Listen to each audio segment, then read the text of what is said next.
the now and here. Gaming tales you need to hear. Laugh and shout and sometimes sneer. Memories from all those years. Console wars and secret tips. Tips and tricks from pixel trips. News that pours from gaming sips. Critical minds and candid lips. And Generation X gaming show.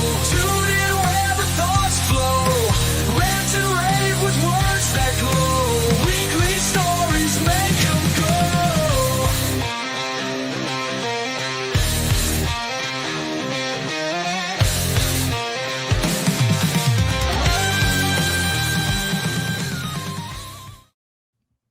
Hello, everybody, and welcome back to another day, another evening of Generation X Gaming, the weekly podcast that goes over a few of the top stories from the past week, and we rant along the way. I'm your host, 30 and Still Gaming, or 30 NSG, and joining me each and every single week is Sgt Mclusky. What's going on, bro? Time traveling. Thursday blank. It's like the it's like I Dream of Jeannie. Yeah, Thursday. That's it. Thursday. On today's show, we're going to be talking about Destiny, or I should say Bungie and Sony. They made some big news today, Sarge. We'll talk about that. We're going to talk about Forza Horizon 6 and Fable. We're going to talk about Take-Two and Rockstar Games and GTA 6. We're going to talk about Ubisoft. We're going to talk about Google. They did something uneventful, but at the same time, pretty interesting. Very, very, very interesting, I should say. We're going to talk about Warhammer. Warhammer today announced so many goddamn things today, Sarge. You must be excited. I don't know if you know all the things they announced. I already told you. I told you this was stuff. I told you this was coming months ago. Well, what was coming? Well, they did it. They showed a bunch of stuff. The Expanse has some issues, so we're going to talk about there. We're going to talk about a brand new Dungeons and Dragons game from Star Wars. Oh, just kidding. It got canceled, so we'll talk about that. We're going to talk about Sony Days. We're going to talk about Subnautica 2 and whatever else comes about on today's show. Generation X Gaming, a weekly podcast that goes over a few of the top stories in the past week, and we rant along the way. Thursday nights live, 8 p.m. Eastern. What's going on, chat? How's everyone doing? Hope everyone is doing well. Make sure you guys hit that like button, hit that subscribe button. All right. Let's anything exciting happen, Sarge, for you the week? Before Exciting? Before we get into gaming, any Exciting? No stories. This is just like we're just routine, trying to get stuff done. I'm actually thinking about going to a game con in June. I'm thinking about it, but I'm not sure if I have enough time now. I might do it next year. I want to go. We went to Epcot this weekend, or I'm sorry, on Tuesday, because we had a pass holder preview. They did. You're been on Soarin'. You've been on Soarin', right? Yeah. Okay. So because of the 250th anniversary of our lovely country here in the United States of America, they decided to make a special United States version of Soarin'. So we went to the opening of it, whatever, and it's awesome. Like you start off and you see the rocket ship take off from Cape Canaveral, and then you go up the East Coast, and then you end up on the West Coast, and you end up going back to, you end up in Epcot, right? They go over the plains, and you see the buffalo and stuff. It's awesome. We get off the thing, and my wife was like, "Oh, I want to see what people are saying." She starts scrolling through what people are saying. They're like, "It's MAGA. It's terrible." I'm like, "What's MAGA about it? It's just the United States. Like, it's just flying over the United States. Like, it's so MAGA." And I'm like, "What's wrong with these people? You're literally just flying over the United States. How can you make it more patriotic or one side or the other? It's just showing the United States, like, what the different countries." Did it show Trump? No, it fly over his house. It didn't show anything. It was Did very it show patriotic. one congressman? No, it was just scenery. Yeah, it showed fireworks of like a American flag. It showed like an eagle. Yeah. Right. That's it. That was it. Patriotism. Yeah. Patriotism. Like it was. I was like, yeah, rock on. All you need is like a guitar, right? And it was like MAGA. I was like, oh, for fuck's sake. I was like, these people are broke. They're broke. Anyway, bro, I've got a T-shirt. I got a hat. I'm getting a gun on 250. On 250, I'm wearing everything 250. Yeah. Like a crazy redneck, I'm wearing everything 250. Shirt, coat, jacket, sneaker. I bought a piece every month so far. What? I'm gonna be a walking Hold on a second. advertisement. What is it? What day is that? That is on. That's on. It's on a Saturday. Yeah, So on the 2nd, we'll have to wear. it's gonna pop off. Yeah, America. Yeah, it was just funny to me. I was just like, what is wrong with people? Like, all they showed was like the over of a Grand Canyon, Yeah. or they showed the Statue of Liberty. And they're like, fucking MAGA. It's like, what? What are you talking about? Anyway, it was very cool. It was very cool. Different because the other ones, if you ever rode Soarin', it goes over like the entire world. But this one's just there, and they don't know how long it's going to last for because it's special just for the 250th anniversary. So they might last for the end of the year. It might last over the year. It's definitely lasting the rest of this year, but I don't know if it'll last one full year. I think they should have a ride like that, but where you are, like you pick the city you're in, and then you pick where you want to go, and they show you like everything that's in between your two cities. But you fly like really fast, like you get to see all this stuff. You know what I mean? Just to see how big our country actually is. But you, I see what you're saying. Like like if I'm going from Miami to Chicago, and it just goes like this, like you lift off from Miami and just you're going, but you go across the actual country. You can do that in Google Maps. Oh, you can? Yeah, you could fly over the entire like. Is it a flight simulator? Sort of. About, yeah. I mean, you can also do that. I just think it'd be cool. Well, because it would just show people the scale, like like how big it actually is, what you see between the cities that you live in. Just something a little educational. Something fun. I just thought it was funny. We were just like oh, we got off the ride. We're like, yeah, that was cool. That was nice. And then she's like, oh, let's see what people are saying. And then all of a sudden she's like, oh my god. I was like, I don't know what people want anymore. They're broke. Just broke. Let's get to what we've been playing.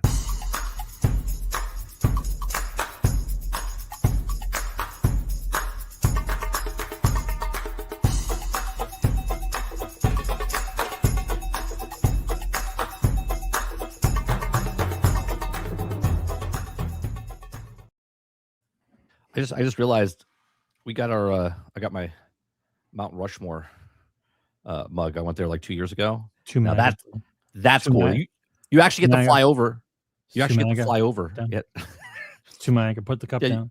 You gotta actually you get to fly over in Soarin'. You fly over it. Cool. So yeah, it was cool because I didn't know if it was AI or not. I didn't think it was AI because when you fly over it, it's like it looks like a flying drone, right? Yeah. And you can like lean over your seat and like kind of look over because the screen goes like below you and you can see behind the rock. And I was like, oh, that's cool. Like, because you couldn't see that. But because the drone's using a wide angle lens type of thing. So yeah. So you could actually see behind like where the heads are on the mountain. Another cool thing which was CGI. You flew by the Statue of Liberty, but the Statue of Liberty was definitely AI. Just because where it was. There was a couple other things they had like AI. They had a moose when you're out in the middle of Iowa or whatever like that. No, Montana. And they had like a moose go, and you looked at it and you're like, that has to be fake. That has to be like. Well, that's what it is. You can't tell. No, yeah. It was interesting. Yeah. And then we're going to DC in 2 weeks, and you did a flyover of the right down the main street of the thing. That was pretty cool. The mall. Yeah. So, all right, another week. That was like one of my favorite parts of Fallout 3. Going to Vegas? Going to DC? Is the detail of DC. Yeah. Well, that's one of my favorite things about Grand Theft Auto. What was it? Grand Theft Auto 3? No, San Andreas. San Andreas, when you go to like Vegas, even though it's a mock-up of it. The scale that they did in San Andreas at that time was incredible. Yeah, it was the beginning of the strip. It was the beginning of where like Luxor and Excalibur were and Mandalay Bay. Yep. It was just the beginning of that strip, but it was cool. I like stuff like that. So what have you been playing this week, Sarge? Anything different? Anything new? I mean, State of Decay. I've been playing that. I'm still playing the RTSs because Company Heroes 3 came out with the new battle groups, so I was playing that. I'm playing Dawn of War 2 and Dawn of War 1 Definitive Edition in preparation to play Dawn of War 4, which the date was released. Comes out September 17th, which I think is odd because it's really close to Grand Theft Auto. Yeah. Well, you gotta get it out. You gotta get it out before. I know, but people who play real-time strategy games, it's like all the games are on an airplane right now, and they're like they're about to jump. They're like, go, go, go, go, go. They're just like chucking them out the plane because they got to get it out before Grand Theft Auto gets there. I saw Just pushing it out. The release trailer was out. I know you have it to watch later, but the release trailer was kind of cool. Just giving like They got a couple. They got a couple of Warhammer stuff. Yeah, and then not to mention the fact though that I'm not sure if you're paying attention, but I am. Anyone else noticing the 40K traction all of a sudden? It's like a lot of 40K, bro. A lot of 40K. As much as they can. You have Adeptus Mechanicus 2, which is like a StarCraft or a Star. I can't speak, like an XCOM type of game. The new character for Darktide. The release date for Dawn of War 4. And you got a new character for Space Marines 2 coming out soon. Right. New character for Space Marine 2. Like there's a lot of 40K traction, bro. Or new game mode, something like that. I mean, I knew it was coming. I just didn't think they were going to just start stacking on full top. Blitz. Yeah, full blitz. Plus the fact Total War is supposed to still come out. I'm not sure it's coming out this year, though. I think they might actually hold back. I think there's so much stuff coming out this year that I'm not sure they might delay that game. I hope they don't. I really want to play it. Total War? That's coming out this year. Yeah, that's what they said. I'm hoping it comes out this year. I mean, I understand that dates get moved. They have a solid date. They've announced a solid date, which is September. No, so, that's different. That's Dawn of War 4. That's not Total War. That's different. Oh, that's completely different. It's a different game. Yeah. See what I'm talking about? That might not come out then. Right. You're all lost. You don't even know how many 40K games are coming out. Yeah. Yeah. That's Dawn of War, not Total War. Dawn of War 4 comes out September 17th. Right. Then Total War, Warhammer 40K comes out, I don't know. They're trying to get it out before everything else, but think about it. You're smashing on top of your own guys at this point. Mm. You know what I mean? Do you know I think it's going to sell well for that type of thing? Warhammer fans Warhammer fans have money because they have a lot of miniatures and stuff like that. But have you seen the figure line? The Steam Machine's going to do Joy Toy. Have you seen the Joy Toy line? No, I haven't. Yeah. After the show's over, go look up the Joy Toy line of Warhammer 40K. Like action figures, maximum level 12. Like that's insane. Krebsy says 40K is about to be the next victim in a few years. Yeah, they're like, all right, we killed Star Trek, we killed Doctor Who, we killed Lord of the Rings, we killed Harry Potter, we killed Star Wars. They're like, what's next? 40K is trying to fight its way out. Like you're not holding me down. They're coming out swinging. Warhammer 40K is coming out swinging, man. Yeah, they got a lot of stuff. I've just the only game I've been playing that's new is Forza Horizon 6. It's like Forza Horizon 5, but with the 6 at the end of it. It's a fantastic game. It is. It's a fun game. I watched it. I'm not going to lie. If I was 40 years younger, I would say yes, I'd play that game. Younger. Yeah, because I told you I played all those games. No, I understand that. You don't need to be. It looks good. Younger. Yeah, it's a good game. It looks good. It looks really good. I'm like level 29 right now. I got 3 of the events opened up. I don't want to say complete. I leveled up my green bracelet. I leveled up halfway through my yellow bracelet, and I just unlocked the blue bracelet. There's a whole bunch of bracelets and events that you can do. The map is, I think it's about the same size as last year's map or the last game's map, but it feels a little smaller because the way it's situated, because there's also like an island that's like locked off right now. But man, there's a lot. It almost feels like the exact same game. It almost feels like a Madden. And I don't mean to put it down in any way like that way, but it's like I had all my cars and all my stuff over here, and the only thing that like upgraded over here is like it's a different map, and now I have to like unlock the same cars again. Do you know what I mean? It feels a little bit like that. It's like a roster update, but the roster's the map instead of. So, and they throw money at you, right? You get these free spins and do all these things. You get credits to unlock cars. A cool mechanic that I found in this game is that people can just leave cars places for sale. Like if you have doubles or whatever, you can just leave the car there. So you're like driving around and all of a sudden there'll be a car on the side of the road. And you're like, oh, what's that? And it says for sale. And it'll be like a discounted rate. And you're like, oh, cool, I'll pick that up. And you can buy it for like. So you're buying from a player? You're buying from a player? Yeah. Yeah. It's in-game currency. It's not like you're no, paying. I know, but what I'm saying, what do they do? They soup up a card and they just put it for sale? Yeah, I guess that's what they do. Yeah. Interesting. So it is cool there. The the races themselves, obviously they have an AI in the game where you can literally not play the game. Like you can press X to play. you push down on, not even X. You push down on the D-pad and you push left on the D-pad. Down D-pad, left on D-pad. The car goes, okay. And my name is Potato. So it's like, okay, Potato, I will take you to your destination. And then it drives me to my destination. Okay. So what are we doing, bro? It explores the map for you. Okay? What are we doing, bro? Then when the race starts, you can keep it in AI form. And then it just races by itself. And I'm like, this is interesting. What are we doing? So the whole game is John Walker? The whole game? You basically can John Walker. Yeah. John Walker, that thing. That's right. I guarantee you there's an article coming out. One of those mongoloid article writers is going to come out and tell you how he would John Walker the entire game. He's going to write an article about it. I guarantee it. I guarantee it. It is a fun game though when you play it. When you play it, it's a fun game. There's a lot of like cool little tracks that they have. There was this one track I played where you're like on the harbor and you're like going up these shipping containers, and it's like really tight corners, and there's like no barriers, so you can like fall off the containers, and then it gets really narrow. So when you're racing, it's like really wide, and then it shrinks down to like a 1 lane, almost 2 lane, but it's really one. And if you stay in the center, you can't pass them. So you have to like stay behind each other real close, and then as soon as it opens up, you try to pass each other. They have some really cool areas out there, and then people are making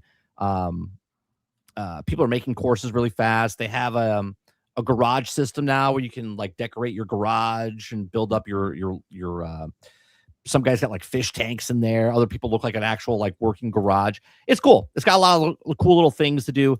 And the more things you do, the more things just keep popping up on the map. Boom, boom, boom. There's like 100 different things. And I'm only level 29 and my map is covered in things to do.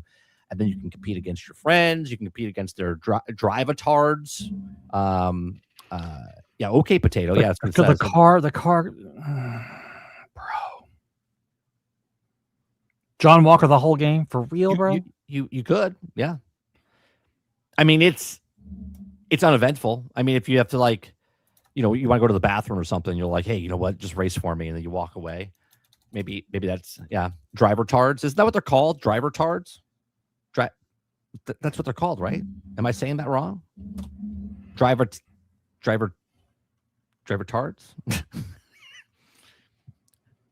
You know what I mean. Anyway, that's what I've been playing. I've been playing that. I've been playing Retro Rewind still. I'm like level 13 now in that. Unlocked a cotton candy machine and a popcorn machine. I got new genres of movies, fantasy, Christmas. It's a PTSD game for me. Kids. I'm waiting for the update where they put video games in there. So that's a fun game to keep playing. So like I buy the game, I turn it on, I go through the tutorial, and then I just set the car to automatic and I just leave. Play a different game. Yeah, have Forza 6 playing right there, and I'll play my RTS while the game is unlocking shit for me. Seriously? Yeah, so let's say you want to go around the entire map, right? You're like, hey, you know what? I want to find all the roads, because you have to drive all the roads. It's like an achievement, right? So you could just be like, okay, I don't feel like driving this. I want to watch a podcast or something. You could click on the thing, drag where you want to go. Okay, put a marker on the map, and it'll go a blue line, and then it just goes and just does it. Yeah, it's like Black Desert Online, but in video game, in car racing games now. Bro, it reminds me of back in the day when I played EverQuest Online, right? The anytime you went off the road at all, the monsters in certain areas would just destroy you, right? So, in order to save the save spot, you actually had to. Altered says, yeah, you could have Forza 6 auto drive while you go play Forza 5. So dumb. It's just so dumb. Sorry, go ahead. Right. So in EverQuest, in order for you to have a save point to fast travel, you actually have to get there one time yourself.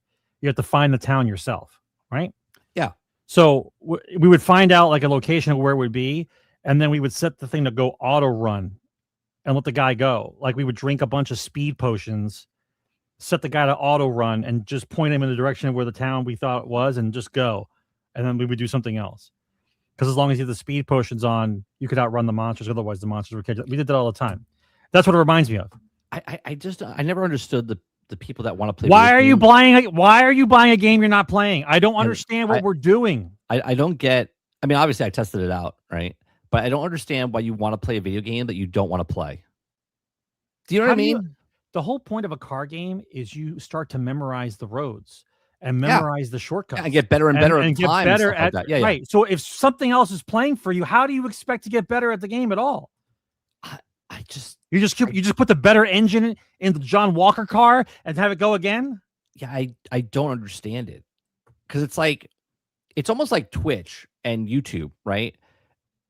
You don't know who's real or fake. They could all be bots. We could all just be talking to bots right now, right? Bots, right? You're talking to a bot right now, right? Beep, bop, boop, right? And then everyone's playing video games, but no one's playing video games. They're all just letting the AI make video games. No one's commenting on YouTube. Bots are commenting on YouTube and Twitter, right? Like, what are the actual humans doing? Like, bro, I can't wait to get $120 video game early access so I don't play the game. It makes no sense to me. I know I'm old. I'm the guy, get off my lawn, right? The young kids like to play a game where they don't actually play a game. It makes no sense to me. Yes, Alterm. It is. But explain that to the 41%. It's very hard. Yeah. It's very hard to explain it to the 41%. Car game. Get this. Ready? Drive the fucking car. You said car like a Bostonite, like a car.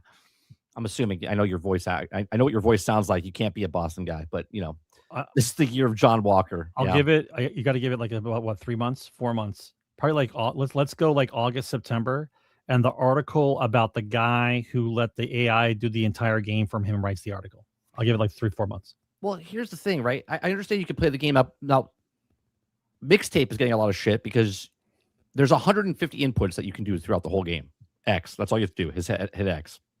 Or button pressing. But do you hold minimum X? Is 150 points of push. Do you hold X or you hit X? No, just tap. You're just like up. Right, you don't have to touch the controller, but you have to press the button at least 150 times throughout the 2.5 hours of the thing. In Forza, besides the start button, get situated, I gotta press down and left, and that's basically it. Right. You just click A where you want to go, and then that's it, and it plays itself. So I find it weird that a lot of people are giving like Mixtape shit, but you can literally play less of Forza 6, right? And they say it's for accessibility so everyone can play, but it's not called playing. Let's just say I have no arms. It's not called playing. You're watching the game. Yeah, let's just say I have no arms. You can just watch somebody else play it. You don't need to buy the game to watch it. I'm not making fun of anyone that doesn't have any arms or anything. I'm just trying to put myself in this position. I have no arms. I'm like, I want to play Forza Horizon 6, right? So I get that special controller where I can, use my chin or my mouth or whatever, and then I just press a button and it plays itself. And now I just sit back and I'm watching the car race. I'm not playing the game, and be like, man, I really like this game. I really like playing it. You're not playing it. You're just watching. You're watching the car play itself. So why is that accessibility when it comes to that? Like, and I'm not trying to be naive here. Like, I'm really trying to figure it out here. If you want to play the game, but you can't play the game, and it plays itself, are you playing the game? No, you're not playing the game. I think you're frozen. So, oh, there you go. You're just really good at staying still for a really long time. Okay. When I retire, I'm going to be one of those guys on the city streets that paints myself bronze. Paint yourself? Yeah, paint myself bronze, and people put money in a bucket. Yeah. Alter says the difference between auto drive and watching someone playing is $70. $70. Like, you guys think it's a joke, but I really think there's a mental disorder that you guys would actually pay money to not play a game that makes you mental. People do that all the time. Makes you mental. They buy a battle pass and then pay for the battle pass to complete it, so they don't have to sit there and play and beat the battle pass. I feel like John Travolta and like what's happening? I don't know. It's just me though. Dark Taco says, is it accessibility because they know their market is designed for bad players and they love it? So let me understand this though. When you go to race other people, does everyone just put the AI on and the AIs are just racing? But that's what I was talking about earlier. Like, I don't know. Right? I haven't raced against other people yet, right? Because you can't. Like, I think the first time you do the race, you have to do the event. Like, co-op is locked and whatever else. At least on my game it is. I don't know why. So I haven't played against other people yet. But that's what I was saying. Like in chat, you don't know if they're bots. You don't know if they're bots talking on Twitter. You don't know if there's bots watching you on the thing. Like you don't know who you're going against. It's like playing Fortnite. You're like in a battle royale, and you're like, I won that match. But did you play against actual people, or was it an NPC? That's my thing. Like car racing is supposed to be against other people. You're racing. You're having fun. Yeah, the AI is racing the whole time, just shit talking you while we're racing, while the AI is beating you. Nate Dizzle says, well, if you play 2K games, people love GM mode where you make matches and watch the computer play. I don't, but people do it. Okay. I will give you an example of why I'm interested in watching NPCs. Now, for instance, there was a little game I played called Circuit Superstars. Okay. Circuit City Superstars, which is a little car game, like 3/4 view. Okay. Oh, yeah. Like the advanced version of RC Pro-Am. Yeah. As a content creator, I thought it would be cool if I could rename the NPCs because it's hard for people to play, right? And I would take people from the chat and make them the racers, right? And then I would watch the AI race. Yeah. And then we would have like a tournament. So you're doing, like you're doing casting. You're doing casting. Yeah. Right. And I would cast it. That is the only way I would look at it and go, I'm watching. We literally did this. Was it 3-4 years ago? Remember when we did the casting on our celebration for the 1-year anniversary we did? And there was those car races and then we had the teams and people were racing. They're all AI. That I can see if you're doing it as a content creation. But if I'm playing the game, but you're not playing the game, it makes no sense to me. If you're making content, sure. If you're playing it for yourself and not playing the game, why? That's my question to you. That's my question. Oh, bro, that's crazy. All right. Yeah, I haven't been playing anything else really. That's what I've been playing. Retro Rewind and Forza. So let's get to top stories.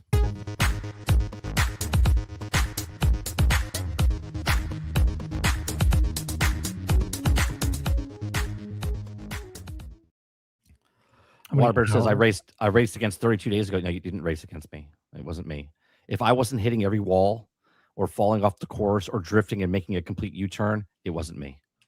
Are you talking about Mario Kart? No, he's talking about Forza Horizon 6. Yeah.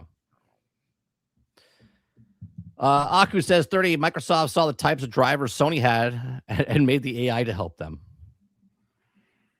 Because you're good at games? No, but you play the game. I don't know. It's just weird. I don't know. All right. Not yet. Just you're too early, man. Hold down the excitement. Hold it down. You're just in time, just enough. Hold it down. We're starting off with that right now. Okay.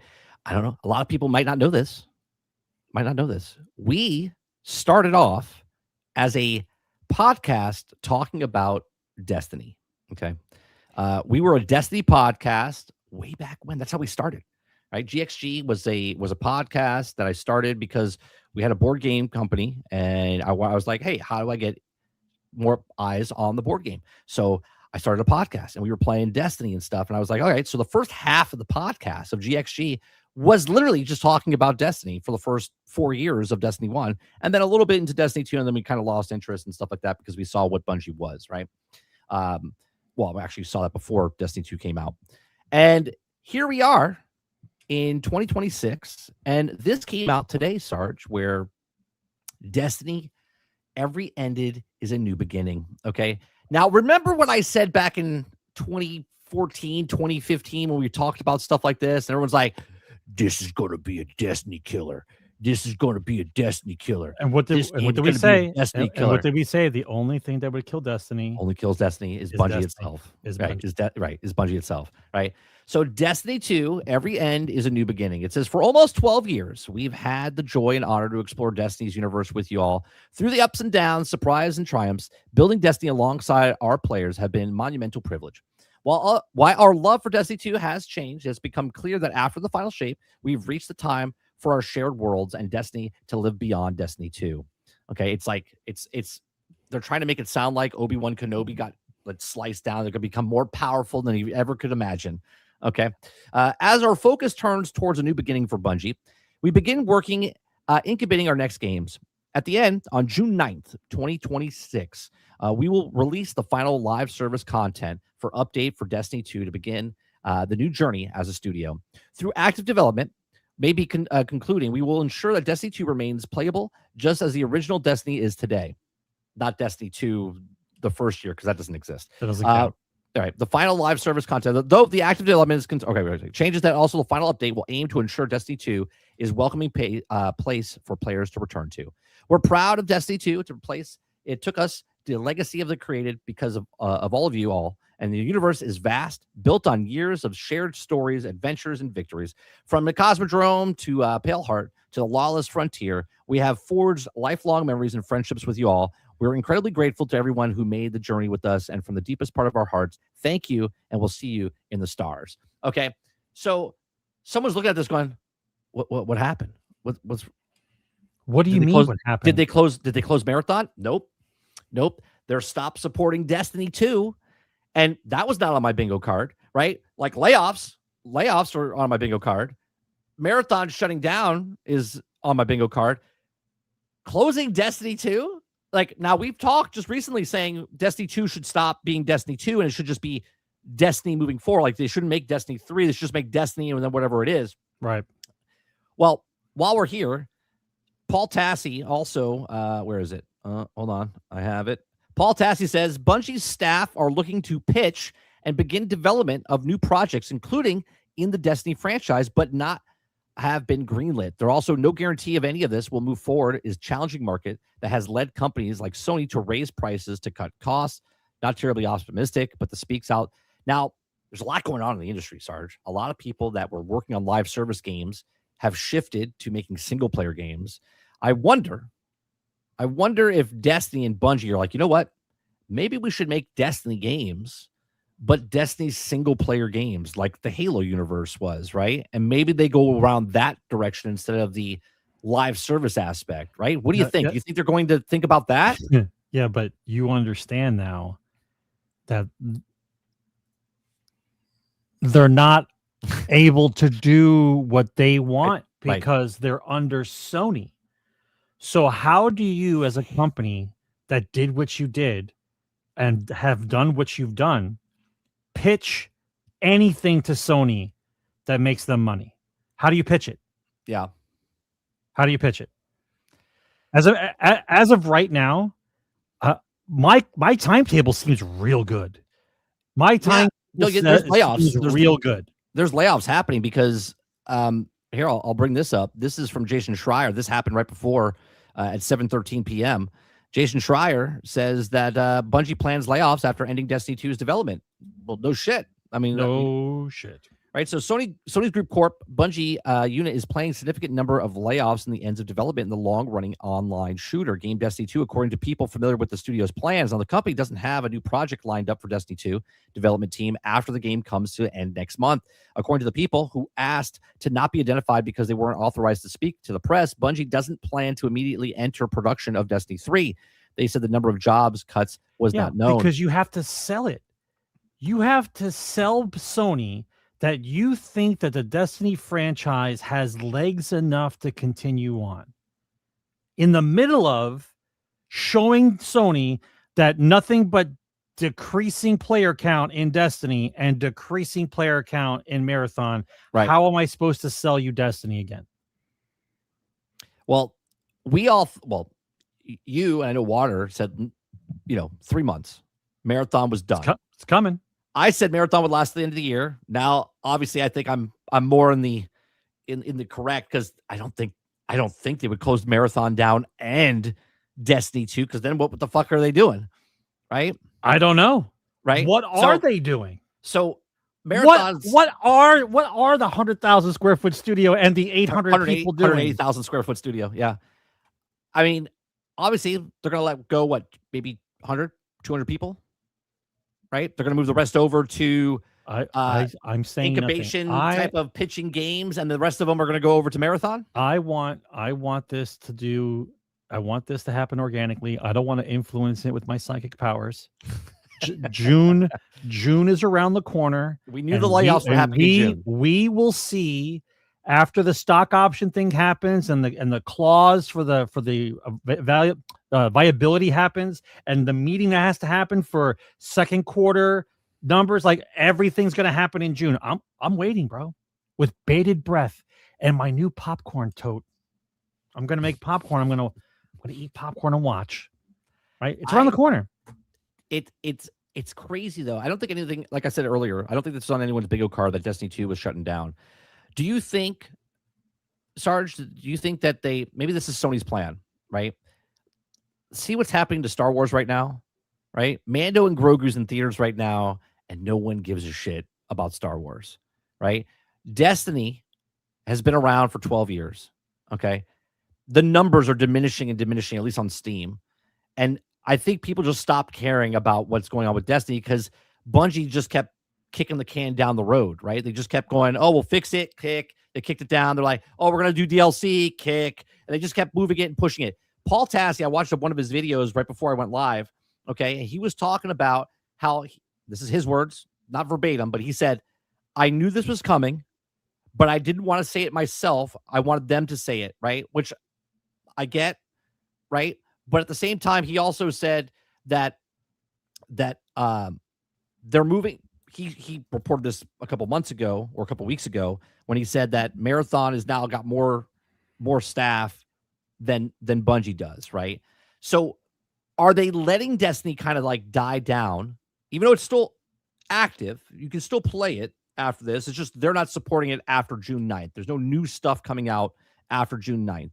Okay. Are they going to let it settle down? And then like in 3 years, do they announce Destiny 3? Okay. First of all, you know the time pacing of Bungie. Everybody here knows it. Everybody in this room knows what their timetables usually run. Okay? That's number one. Number two, strictly business. Don't look at this as like you like Bungie, I like video games. Yeah. Strictly business. Exactly what I'm doing. Okay. Sony and Microsoft both run on the premise that a game that's new and pulls bodies holds up the brand, and it kind of trickles down, and then you get a DLC and it pops it back up again, but it's a ball in the air, right? You're juggling balls, right? The balls are the games, right? Guys got a show to do. You're juggling the balls. You guys can insert any kind of joke you want. It's fine, right? Point being is Sony now has lost the two major things that were going to keep them busy while you're waiting for development of your other products, right? So they've basically created their own entertainment desert, right? You got nothing going on, right? So the only way that Bungie survives in the business world is you have to let Destiny stop. You get a skeleton crew to continue on Marathon to show that it has to make some kind of money, and you let everybody else go, right? Yeah. There's a battle going on right now. I guarantee it right now in Bungie, discussing with Sony what their plans are for their next whatever it is, like what the brainstorm is, whatever you think you're going to make, like, because the argument's going to be, these are the ideas that we have, and we have ideas, so we need to keep these many people. And remember how Bungie works, right? We all remember how Bungie works, right? They suck up all the money. They take too long. It's too many people doing the same thing. Yeah, and the Hail Mary has to save them, right? How do you sell that to Sony? How do you sell it to Sony, right? So right now, the battle is, does Marathon sustain the company until the next title of something comes up, or something else in the pipeline of Sony comes up? Or it's all hands now on Marathon to try to salvage whatever they can out of the game? They might have to do a pivot. They might have to do the saving the world kind of pivot like Fortnite did. You know what I mean? Like a severe pivot. Otherwise, as Sony, what do? You're not making us money. There's nothing in the pipeline. The reoccurring revenue isn't there. And by the way, let's not pretend that Sony's in danger, right? This is just an entertainment desert that's going on right now. It's not that Sony's going away. I don't want to hear any nonsense from the chat or people that pop in here talking about, this guy's talking about Sony's going to go away. Like, no. What I'm talking about is the current timeline that they foresaw is not happening. Right? The things that were supposed to anchor the brand until something else came out are not there. Right? So you're in limbo right now, waiting for a game. Right? And so they're so pissed off that they have to make you pay for their bad decisions, which is why everything is 80% more than what it used to be, because you're going to pay for their loss. And as far as I'm concerned, you shouldn't buy a damn thing. You should just let them sit there and wait, like the rest of us are waiting for you to come out with a game. Well, there's a bunch of stuff going through my head right now, right? One, we saw this a little bit with Division 2. Remember, Division 2 was like, we're done supporting the game. We're not making any more content. But you knew that, though. You knew that was coming. No, hold on a second. They went quiet, and then they came back like a year and a half later and said, we're supporting Division 2 again. And then they started it back up, and they started making content again for Division 2. Do we see in any kind of scenario that Destiny 2 is done on June 9th? Do we see Sony kind of reevaluating and going, all right, let's wait a year or so and go, you know what? Let's open up Destiny 2 again. Let's make content for Destiny 2 again to kind of push it, because they have nothing. There's nothing going on. Marathon took 7 years. Marathon took 7 years. It came out. It's a bomb. I don't care how many people like the game. Do you believe Marathon is a 7-year-old project? No. Knowing how Destiny started and knowing how it ended, do you believe Marathon is a 7-year project? No, it's a 3-year project. Good. See, we've learned. Yeah, I didn't learn anything. That's exactly what that game is, right? It's a 3-year project, right? With no bumps or anything, just a 3-year project. 7 years, came out, flatlined. It's flatlined.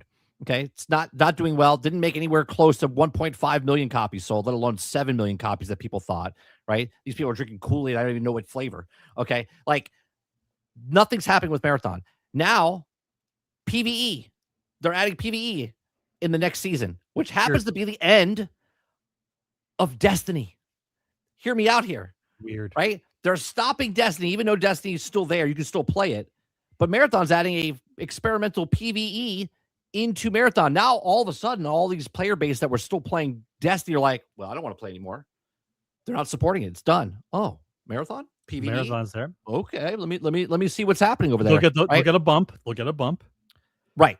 They'll get a bump, like a kick in the nuts, and then they'll collapse on the ground because they're just going to go right back down because it's experimental, and then it'll last. Again, I said Marathon will last a year, but I don't know if it can last them past this year, because if Bungie's not having Destiny 2 and Marathon is the only thing they're working on, and it's what's making money for them or not making money for them, how long can Marathon go? 2027, 2028, 2029? Do you think Marathon's going to be here in 2029, 2030? I don't think so, right? Unless they completely change Marathon. Super pivot. Right, unless they completely change Marathon because the experimental PvE works out for them, and they're like, yeah, more people are interested in this PvE than the PvP. I don't understand what you mean by experimental. Well, that's what they said. PvE. I'm just saying the words. No, but I know that, but they've been making PvE content for over a decade. Some of them 2 decades. So you can't call your PvE inside of a PvP game experimental. You guys know what you can do. Let's see. Here's my experimental psychic ability, right?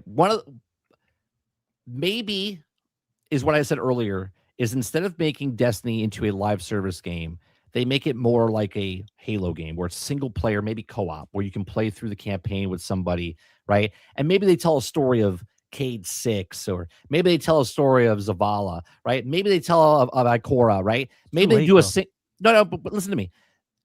Sony needs IPs. They need games. Sony doesn't want to put their single player titles over on PC or any other place. Live service games, they want to put over there. Live service is really hard to keep going.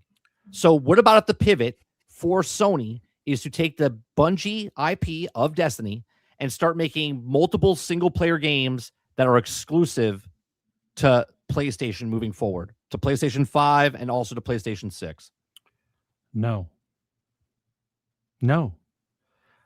The protection they're doing is raising the prices of everything So if anyone buys anything, they're at least making some money off of it, but they got nothing in the pipeline. I'm sure there are third-party games coming out, but the whole purpose of you saying to yourself, I need to buy a PlayStation 5 does not exist. You are not going to get the guys who have PlayStation 4 to come over and buy a PlayStation 5 for 3 times the cost at the end of a cycle of hardware, when another one's coming down the pike, even though they're going to hold it back. We know this. How do you pivot? How do you want me to pay more money for a lower tech product when the new tech is around the corner? How? Yeah. Right? You lost your footing. You made bad decisions. And by the way, let's just step back for 1 second. Are you mad at Bungie? If I'm Sony, are you mad at Bungie, or are you mad at your mergers and acquisitions department? Because as a business, yeah, those guys gave the green light for what Bungie is. So I want to see the article of Sony that says those guys are fired. That's what I want to see. Well, it's funny because I've said this in the past. I think Microsoft dodged a bullet here because they actually got approached to buy Bungie, and Xbox was like, yeah, the burn rate's too high. They wanted $7 billion for it. Hence why they turned them down and bought Bethesda instead for like 7.2 billion, because they had more IPs. There was more stuff there. Okay. And then Bungie went off back into the pool. And because of that, they lowered their price to $3 billion, and Sony picked them up. Right now. Yeah, but at least that says somebody in your department did their due diligence. Sure. But Sony picked them up because of the live service stuff. And then they started investing a shit ton of money into the live service because of Jim Crying Ryan. Okay. And now they've canceled most of the games. The number one thing that here, not only did they cancel games, but not half, ex-Bungie employees started another studio called Firewalk Studios, which then Sony picked up that studio as well. So not only did they get screwed over by Bungie once, but they got screwed over by the nephew of Bungie that was at Bungie, started another studio, got bought out, then they closed that studio down. But right? It's the same department. The mergers and acquisitions department of Sony had made these decisions. Right. So what I'm saying is, I would be super pissed at these people that looked at this acquisition and was like, yeah, these are the guys that we want. And then now here you are 4 years later, and now you got a half-ass marathon game. Everyone loves it, but no one's playing it. Right. It's the Andor for Bungie. Right. Everyone loves it, but no one watched it. No one's playing it. And now you have this massive IP that made so much money. It was the live service game that everyone loved, and you closed it down and you're doing nothing with it. It just seems very odd for Sony.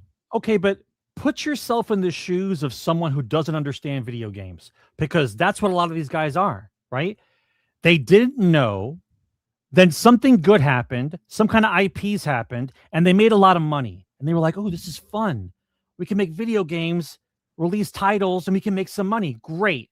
Then you realize you've milked the industry down to the bare bones. You can't come out with IP that people want anymore. The competition is too fierce. The prices for things are too high now. And you, all of a sudden now, anytime somebody else has a game coming out, you're too scared to let it come out now because you got to cut the fat. So to you, everything is the fat, right? Because you need to show guaranteed returns. Somebody's got to walk into some suit's office in Sony and go, I have a sheet of paper here that says we're guaranteed to make $100 million. Right. Would you okay this project? That's not going to happen. Nobody's walking around with a piece of paper that says you're guaranteed money. So you keep canceling all these games, making the desert bigger. Because what does gaming need? Time to develop. If you got nothing in the pipe, nothing's coming out. So what is standing you up while you're waiting for a new product? If you're too scared to let anything go by, you've got nothing. So now you have to go out and buy third-party guys or third-party licenses to release games. And what do the suits do? Hang on a second. We don't want to get any third-party stuff anymore. We want it just first party. Well, you don't have it. You don't have it. So how do you push this wall forward? How? What's coming out? Tell me what's coming out. Nothing from Bungie. Right? So according to them right now, balls in a vice, neck up to here, drowning, right? The water's here, and everyone's going like this. don't worry, GTA's coming. Like Yeah. that's where we are. Yeah. That's Everyone's where waiting. we are. The Everyone's waiting for desert the is this golden is the desert. goose. This is the desert, okay? And GTA is going to save them. That's what this is. Why do you think they want the price to be the price, right? And listen, as a capitalist, as a gamer, as someone that understands these mongoloids who are running these companies, right? At this particular moment in time, I am praying, right? Even God's going, what are you doing? You don't talk to me. I'm like, I am praying, right? that GTA's price is $60, right? Because it sends an entire reset across the entire industry, right? Because remember, it doesn't matter where the price goes for them, because the game that it is at the price point still tells everybody else that your game is not worth that money, right? If GTA comes out at $79, let's say it's $79, right? The rest of them can't charge $79 for what GTA is. Your game is $60. Right. Yeah. Right? It just, there's no way. Now, if GTA goes to 60, they're done. Yeah, right? because they'll be like, Everybody has to. They have to leave the studios where they are. They have to light a match, burn everything down in Seattle and in California, and move to North Dakota and open up a new studio, because you cannot pay for these guys in the states that they are in, with the price points that you guys want, with the market that we're in, with the hardware that you have out currently. Right. The math is not mathing. You got half of PlayStation people haven't moved over. So who are you selling to? What games are you selling? Nate says Wolverine is going to save them. I don't know if it's going to save them. They'll sell like 4 or 5 million copies. I don't know if that's saving it when you have 95 million people with the PlayStation. Real quick, I want to go to chat. Wolverine says, asking players who have been hoarding items since 2017 to come to a game that resets every 3 months will be a tough sale, with only offering some PvE light experience as a trade to not play PvP. Oh, I know, Wolverine. What I'm saying, though, is they're making a big pivot. The experimental PvE is going to turn into more than experimental, because they just got rid of their single player game and their co-op game that they're doing, and they want people to play their new game. Have you ever in your life heard about this many cancellations? Ever? Well, Ever? Yeah. In the last 5 years, we've heard plenty of cancellations. Steve, but what I'm saying, like recently, yes, but before then, there was never this many cancellations that we heard of. That's right. Stove God Cooks says it's way too late. Too much money has been lost. Also, Sony wanted a live service. Yeah, they bought them for live service. Remember, Bungie also canceled. They were the guys to go to be like, hey, we're canceling this game because it's not good enough, right? The Last of Us PvP aspect. They're like, yeah, no. Which is actually, I think, is a good idea. I don't think they should have made their single player games into live service games. I think their single player games should stay their single player games. I think they were smart for doing that.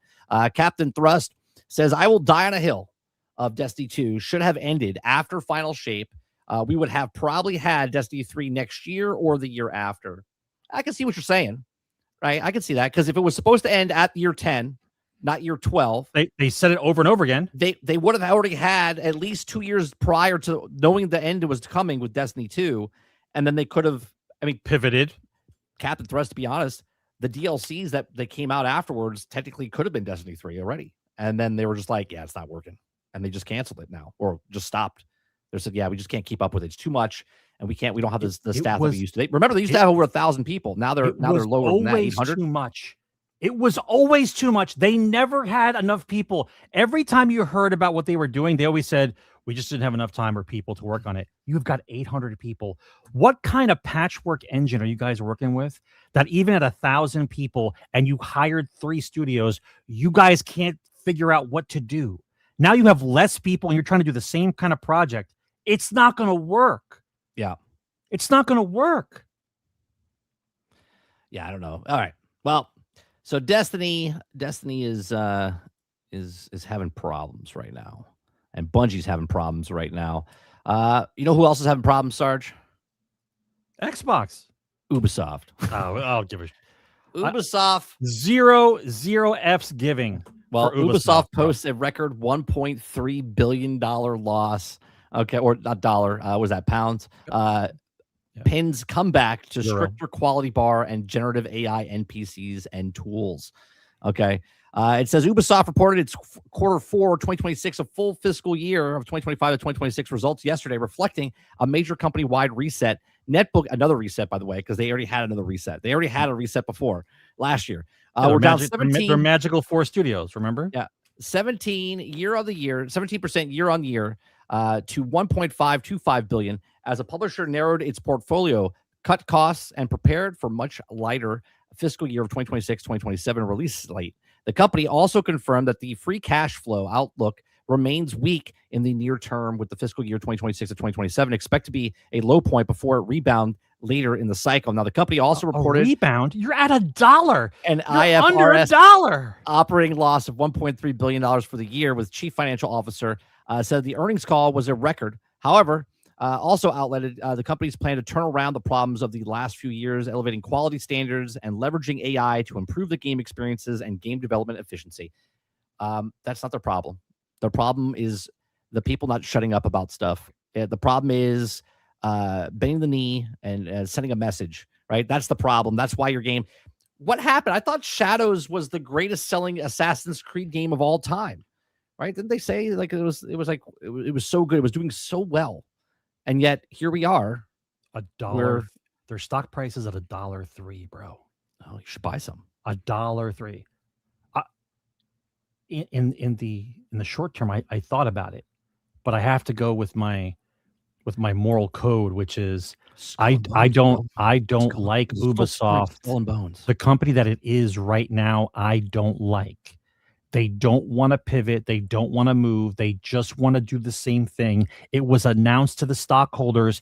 They're not changing anything. They're going to do the same thing they've been doing. Don't worry, we're going to come out with a better product. That's been the battle cry now for the last 18 months. I no longer care. Now, I'm sure if somebody diehard fan, if you're a diehard Ubisoft fan and you don't think they can do wrong or they're not going anywhere, if you buy their stock now, and it works out for you, you'd make a killing. But I don't think that the business model that they have now procured over the last 18 months and shouted from the hilltops is going to change direction. Right? The game is now the same. Only so many people are buying a certain title. Even the best of the best titles are only getting between 3 and 6 million copies, and that's a lot. Okay, a game like Grand Theft Auto crosses generations and crosses genres of gaming, and so you get a bigger number.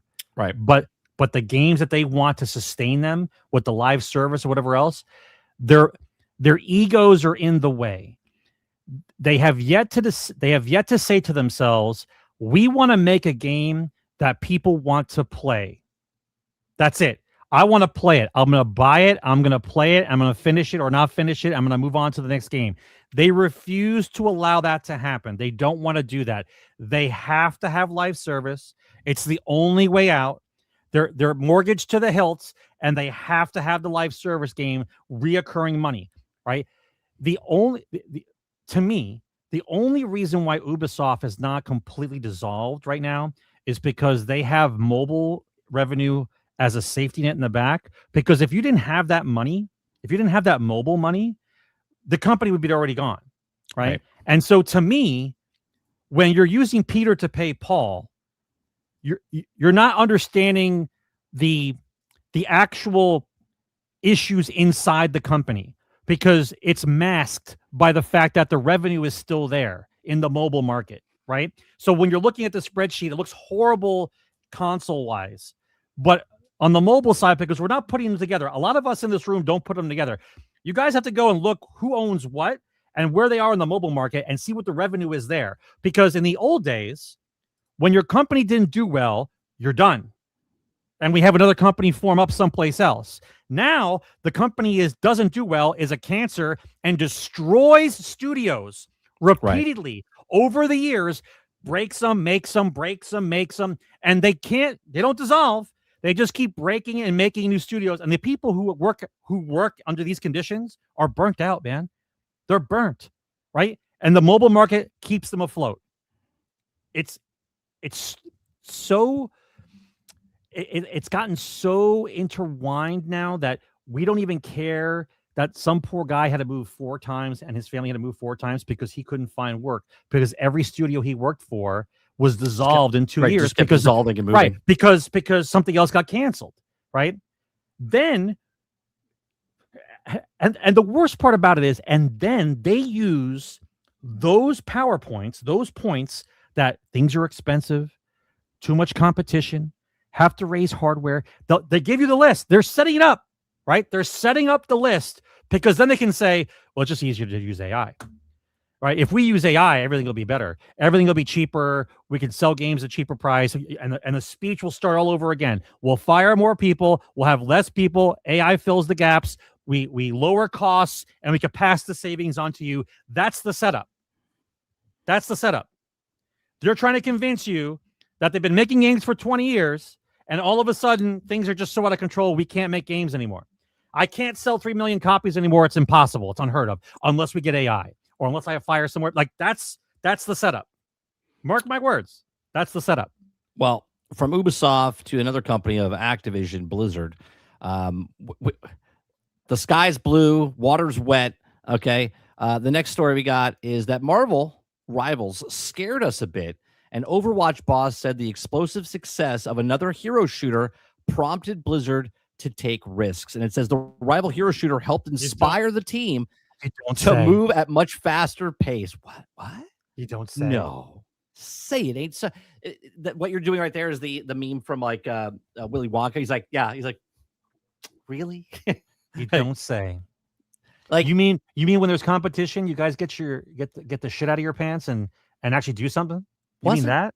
Wasn't there one of you guys in chat that was arguing with me? That's not why Overwatch is doing the thing and why they're copying things. I literally said they're just copying them because, right? So it says earlier this year, Overwatch shook things up and dropped the 2, and huge difference. Right? It dropped the 2, dropped five heroes at once, and it dropped more stories than ever had. Blizzard kickstarted a new era for the live service hero shooter almost 10 years after the debut, and the plan was partially inspired by explosive success of Marvel Rivals. No, I don't want to say stop with this. This is a lie. They're lying to themselves. They're lying to our faces. Partially inspired? You guys sat around for 10 years. Oh, yeah, no one's touching us, right? And then all of a sudden, they're like, oh, wait a minute. They just made a clone of heroes, but third person, and all of a sudden, they fucking woke up. Yeah, exactly right. They're fully inspired. They're like, holy shit, we got to do something. Otherwise, we won't have jobs, right? So when Marvel Rivals landed in 2024, an Overwatch team saw it the first direct competitor it had in years. As Rivals, player counts skyrocketed in comparison to Overwatch, took over social media, Blizzard knew something had to change. Yeah, they had to go, everyone wake up. We got to do you see what we're doing over here? You got to make a product. You got to make a product. In a recent group interview, the PC Gamer Overwatch GM and SVP Blizzard Walter Kong admitted that Marvel Rivals' success scared us a bit. The boundless enthusiasm of NetEase's crude hero design prompted the team to be less risk-averse because it felt like that we stayed conservative, and we're definitely going to feel some of the competitive pressure. Yeah, this is why competition is fantastic. It drives. You could be the most passive person. You're just like running down the street, right? You're just jogging along, and all of a sudden someone comes up to next to you and runs past you and is like, and they just speed up, and you're like, right? You start speeding up because you're like, you don't know why. You just all of a sudden your brain kicks in. You're like, that's competition, right? You're like, you start running fast. You start pacing them, right? And that is the way it works, right? Obviously, we like this as gamers. Overwatch needed something to kick on the ass to be like, hey, wake up. Like, look at what's happening here. You guys were here first. Do something. Like, don't just sit there. Like, do something. And they're finally like, all right, let's do 5 heroes and we'll do a whole bunch of stuff. Like, how much is the recurring revenue from Activision, other things that you left an entire division of people do nothing for 10 years? Oh, well, sorry, 7 years. Do nothing. They were in a coma. Right? Bare minimum viable product. I guess that Activision mobile money must be real good, bro. If an entire division of people who made a hero shooter get to sit around and don't do anything for 7 years. That's one hell of a revenue stream. So look at Overwatch players. Overwatch players were still spending money. They're like, oh yeah, this is great. But they were being gypped. They were being gypped because there was no competition, so Overwatch just did the minimal viable product, right? It says Overwatch was more vibrant and enjoyable than it ever has been in years. Rapid patches to stadiums and perks, as well as regular communication from the game director, Aaron Keller, helped ensure players that nothing broken or unfair was at last very long. This was also around the time when we also regularly see people in Reddit threads on the social media saying Overwatch was finally back, right? Do you see the community was like, holy shit, we actually have people responding. They're fixing stuff. It took another year, the Blizzard, to overhaul some internal processes, primarily the time it takes to create new heroes, so that could maintain this new, faster pace. Now the plans is to kick off every new year with something huge while releasing 5 heroes all at once. It also includes constant updates to the story, new heroes in every season. Yeah, because Marvel Rivals, man, they're not slowing down. They're adding PvE. Look, I said this when Marvel Rivals came out. I said within a year, they're going to add PvE, and they did. Why? Because Overwatch didn't, right? I guarantee you next year they will announce they're putting PvE into Overwatch. Why? Because now Marvel Rivals has PvE in their game, and they're like, we need to compete. We promised you guys this. Now we're going to give it to you. Now it's going to be minimal viable, sort of like what Marvel Rivals is doing with the PvE, but PvE nonetheless is going to come to Overwatch, because that's what they want. They wanted the single player. They wanted to level up the characters. They want to do that stuff. I guarantee you that's back on the board, because that's why Kaplan left. Kaplan left because they had to change a whole bunch of stuff. He's like, I'm gone. He made his new company making the Western game now. Okay, because he wants to do something different instead of chasing trends. All they're doing is chasing trends. Yeah, this is fantastic for the people working at Overwatch. This is fantastic for the people that want to play Overwatch. This is fantastic for the industry itself, because competition breeds excellence, and people start competing back and forth to make stuff better, and they start to do this, right? And this is better for everyone instead of just Madden, Call of Duty, just minimal viable product every single year. Until the whole licensing thing is solved and there's no more exclusivity anymore, I'm done playing any sports game at all. I don't care anymore. Well, no, but my point is they don't have to do anything because there's no competition. That's my point. But that's my point. Yeah. You don't get to have an exclusive football game or basketball game. Like, everybody gets to make a basketball game and the best game gets to win. That's how it's supposed to be. That's how it's supposed to be. Look, I think this is good news. Overwatch finally, and they've admitted it. They said, oh, we had to wake up because Marvel Rivals was doing stuff, and we finally had to do something. Speaking of doing something, let's talk about Subnautica. Subnautica, I believe. Yeah.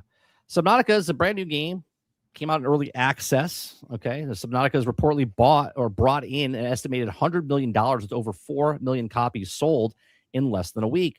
Now, when it came out, there was a whole big drama thing going on with Krafton and the makers of the owners of Subnautica. And that whole drama happened. And now there's different drama happening with Subnautica, right? Because Subnautica's EULA is causing a bit of a ruckus right now, but Unknown World. It's more than a ruckus. They're looking into the current terms. Okay, now I know what someone's going to say. They're going to look at this and say, "Well, this is just the normal EULA 30. This is what all they." I don't care if this is the normal. What we do care about is this is being exposed, and people are going, "Oh shit, maybe we should pay attention to this." Right? So it says.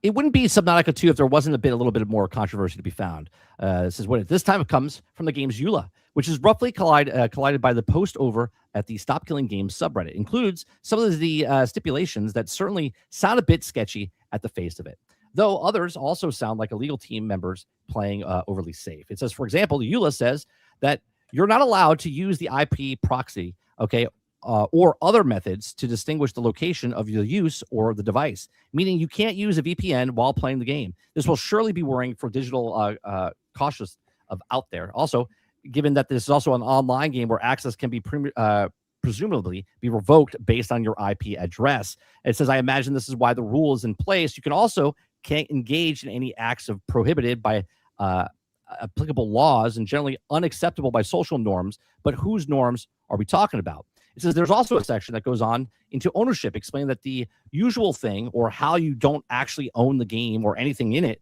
But it also notes that you can also that if you make anything based on the game or even modify it in some way, the game publisher Krafton will own it. So if I do a drawing, Sarge, of Subnautica, and I make a guy underwater and I make it like the Subnautica guy, I no longer own the artwork of Subnautica 2 because it's their property because they own it. Okay.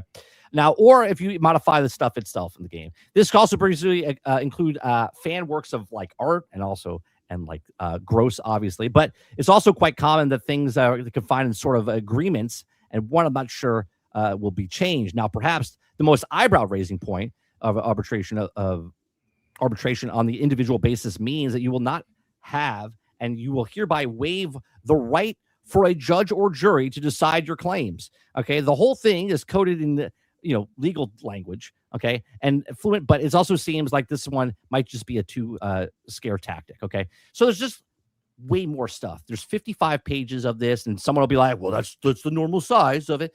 Great. If this is the catalyst that people wake up for the EULAs, just like EA's Battlefront 2 with microtransaction loot boxes was the thing, even though everyone else is doing loot boxes as well. Everyone remembers Star Wars Battlefront 2. If this is the reason that people start paying attention about what the EULA is, that you can't stream, okay? If you stream, they can tell you, take it down. Now, obviously, any game company could be like, I don't want you streaming my game. Please take it down, right? And they own it. But they own it now. They own your rights. They own all the stuff. So I was like, yeah, I'm not going to stream your game, right? Not that you can't talk bad about the game. You can't take anything about, right? It's like, what are we doing here, right? 4 million copies sold, right? You're doing good, but they have to take a foot, insert into mouth. They have to do something stupid. They have to do what Sony did with Helldivers 2. Everyone in the world is playing Helldivers 2. They're like, hey, can you sign up for something real fast, right? It's like, what are you companies doing? Just stop it. Greed. Yeah, just stop. Greed. Just let people play the game, right? Obviously, people are not going to mass produce your game and then sell it. That would be a lawsuit and stuff, right? I get that. Yeah, but according to some of the stuff in that EULA, if I stream something and I make money from it, they decide they said to take it, they could take it. Yeah, it's theirs to take, right? It's just so stupid that these companies do stuff like this, right? Because something that's being beloved and it's early access. We know it's early access. People are still buying it early and enjoying it. You have to wait 3 more years for this thing to be done. God knows what they can change and whatnot with the EULA and everything before the game comes out. So just another stupid take from another stupid company doing something stupid to put their foot in their mouth and ruin something that's being good right now. Real fast, let's go to let's see. Captain Thrust says, not gonna lie, Overwatch dropping 5 characters at once brought me back to it. And I thank Marvel's for finally giving them competition. Yeah, that's it, man. That's all we asked for. We're like, hey, this is fantastic. They're 5.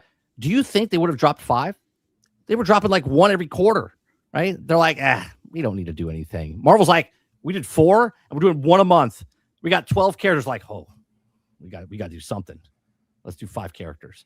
Yeah, but it must be nice to collect the money and not do anything, right? That's the goal, right? The goal in the industry is to make sure you're making so much money that your teams don't have to do anything, right? So where else do you think they're getting that money? Right. Well, you got investors. You got, Yeah, but Activision's pockets go deep, bro. Oh, sure. All right. Let's go from one dumb situation to another dumb situation, which is Sony PlayStation accounts are reportedly being hacked with ease. Okay. I mean, that's not really a story. That's just like a Tuesday. Yeah, right. Sony got hacked again, right? We have a song about that. 14 times, 15 times, 16 times, 17 times. But this is not like this has been going on for over 6 months. But it's now being reported. So I actually talked about this. It's like a coat hanger on a screen door. That's the security. I actually talked about this on Fake Wizard News yesterday, right? And I kind of think, why isn't my fan turning on? There we go.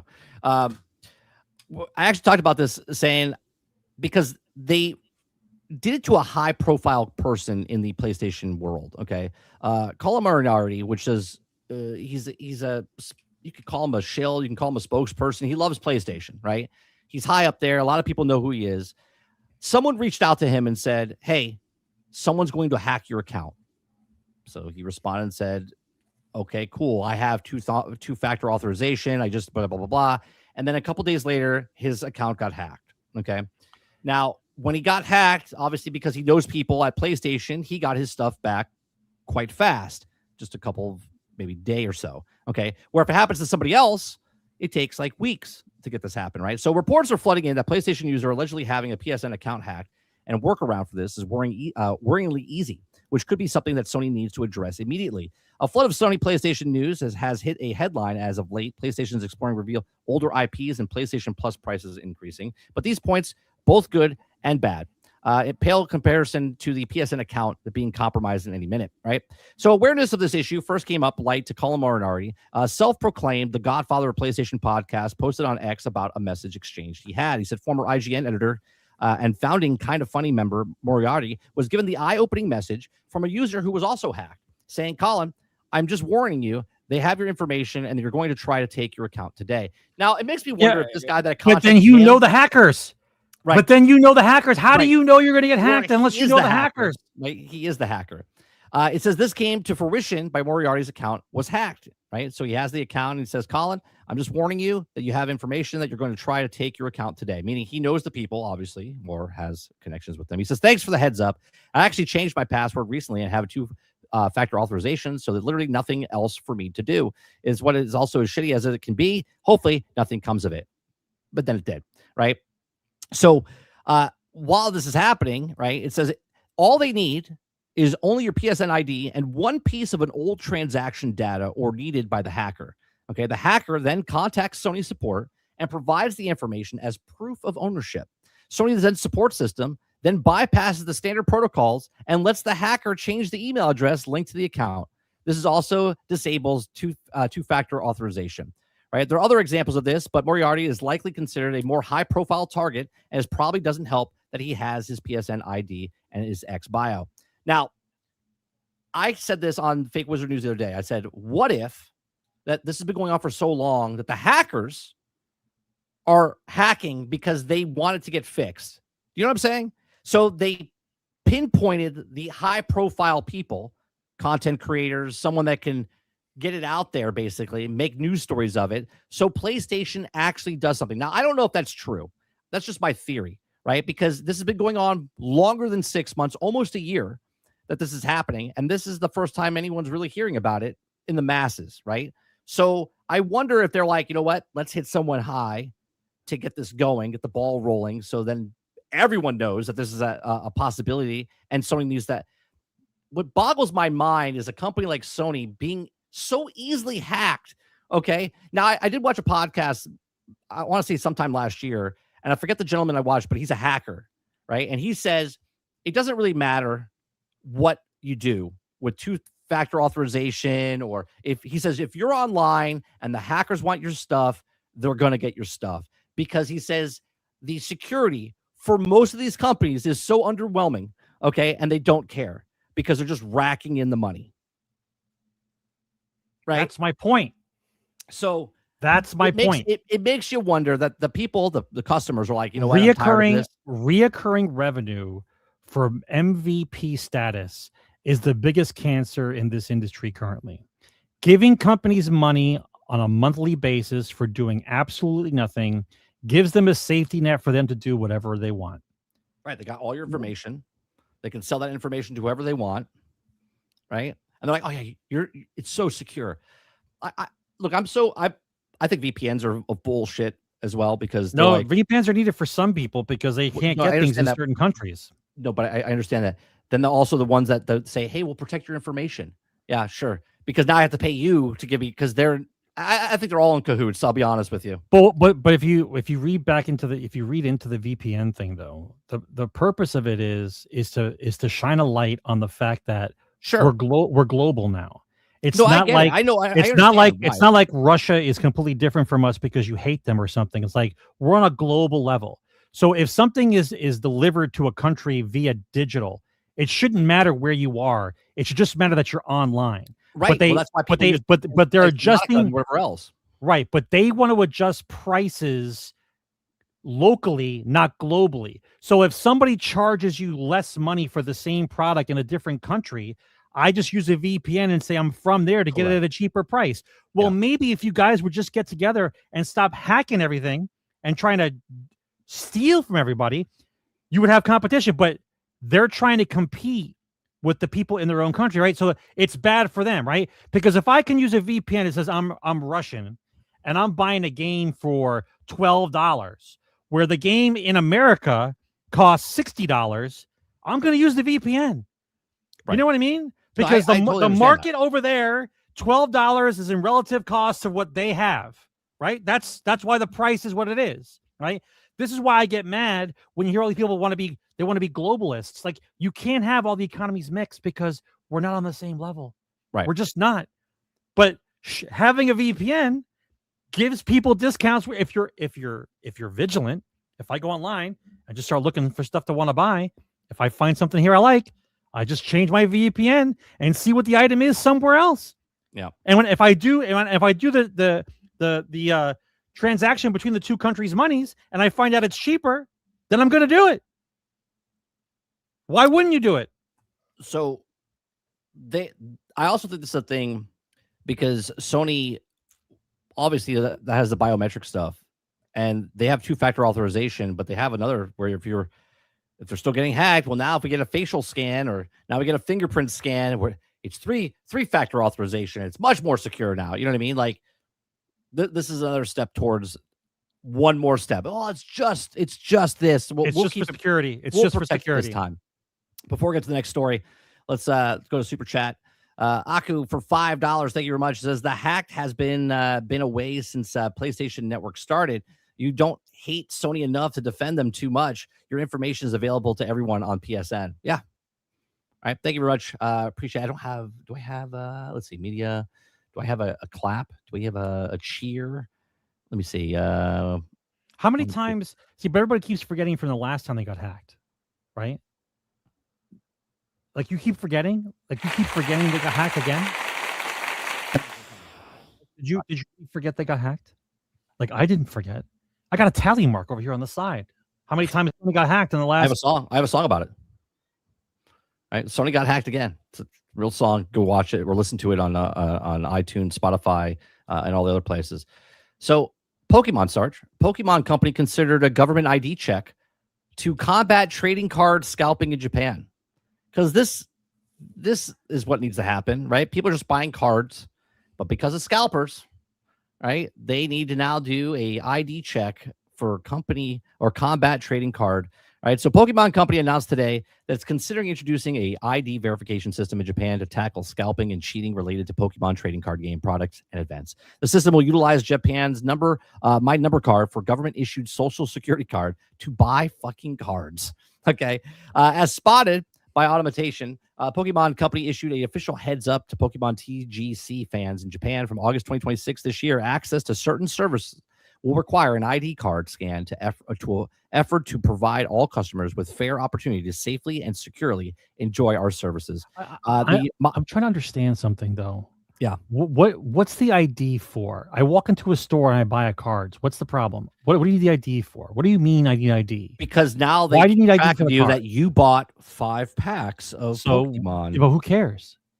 Well, Who now cares? they know if you sell it online as a scalper, they know who you are.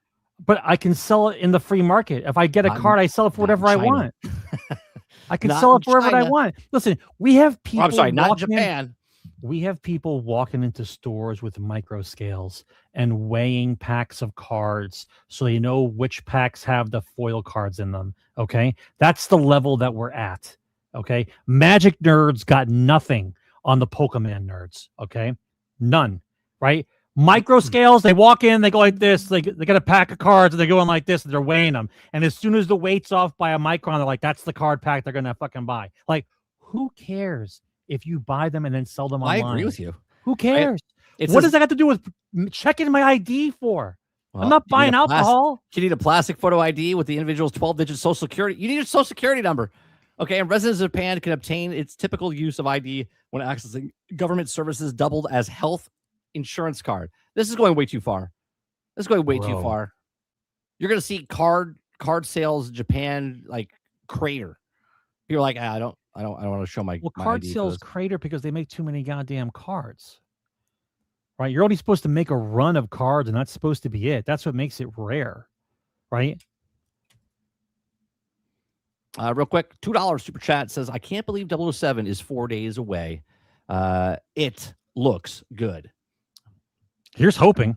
I'm glad you like it. Here's hoping. I think visually it looks fine. I think mechanically it's going to be bad. It looks to me, and this is not to Thank you very much for the $2 super chat. It's not to ruin your time because like what you like, right? Play what you want to play. But the stealth mechanics in this game remind me a lot of Ubisoft's Star Wars Outlaw, where they're sneaking around and the NPCs don't really react very good. And I hope that's not the case. And if it is the case, I hope they fix it really fast. I hope all that nonsense was an early build. I really do. Because I really hope it's all early the footage that we saw of the NPCs reacting. I was like, oh boy, that doesn't look good. But we'll see. Hopefully it's good. Let's see here. Let me go to the next story. This is a weird one, Sarge. This is Google. Okay. Now, before I show you what's happening here, I'm going to make it a little bit bigger so you can't see what's going on. Okay. Breaking news, right? Google has just turned Street View into a real world simulator.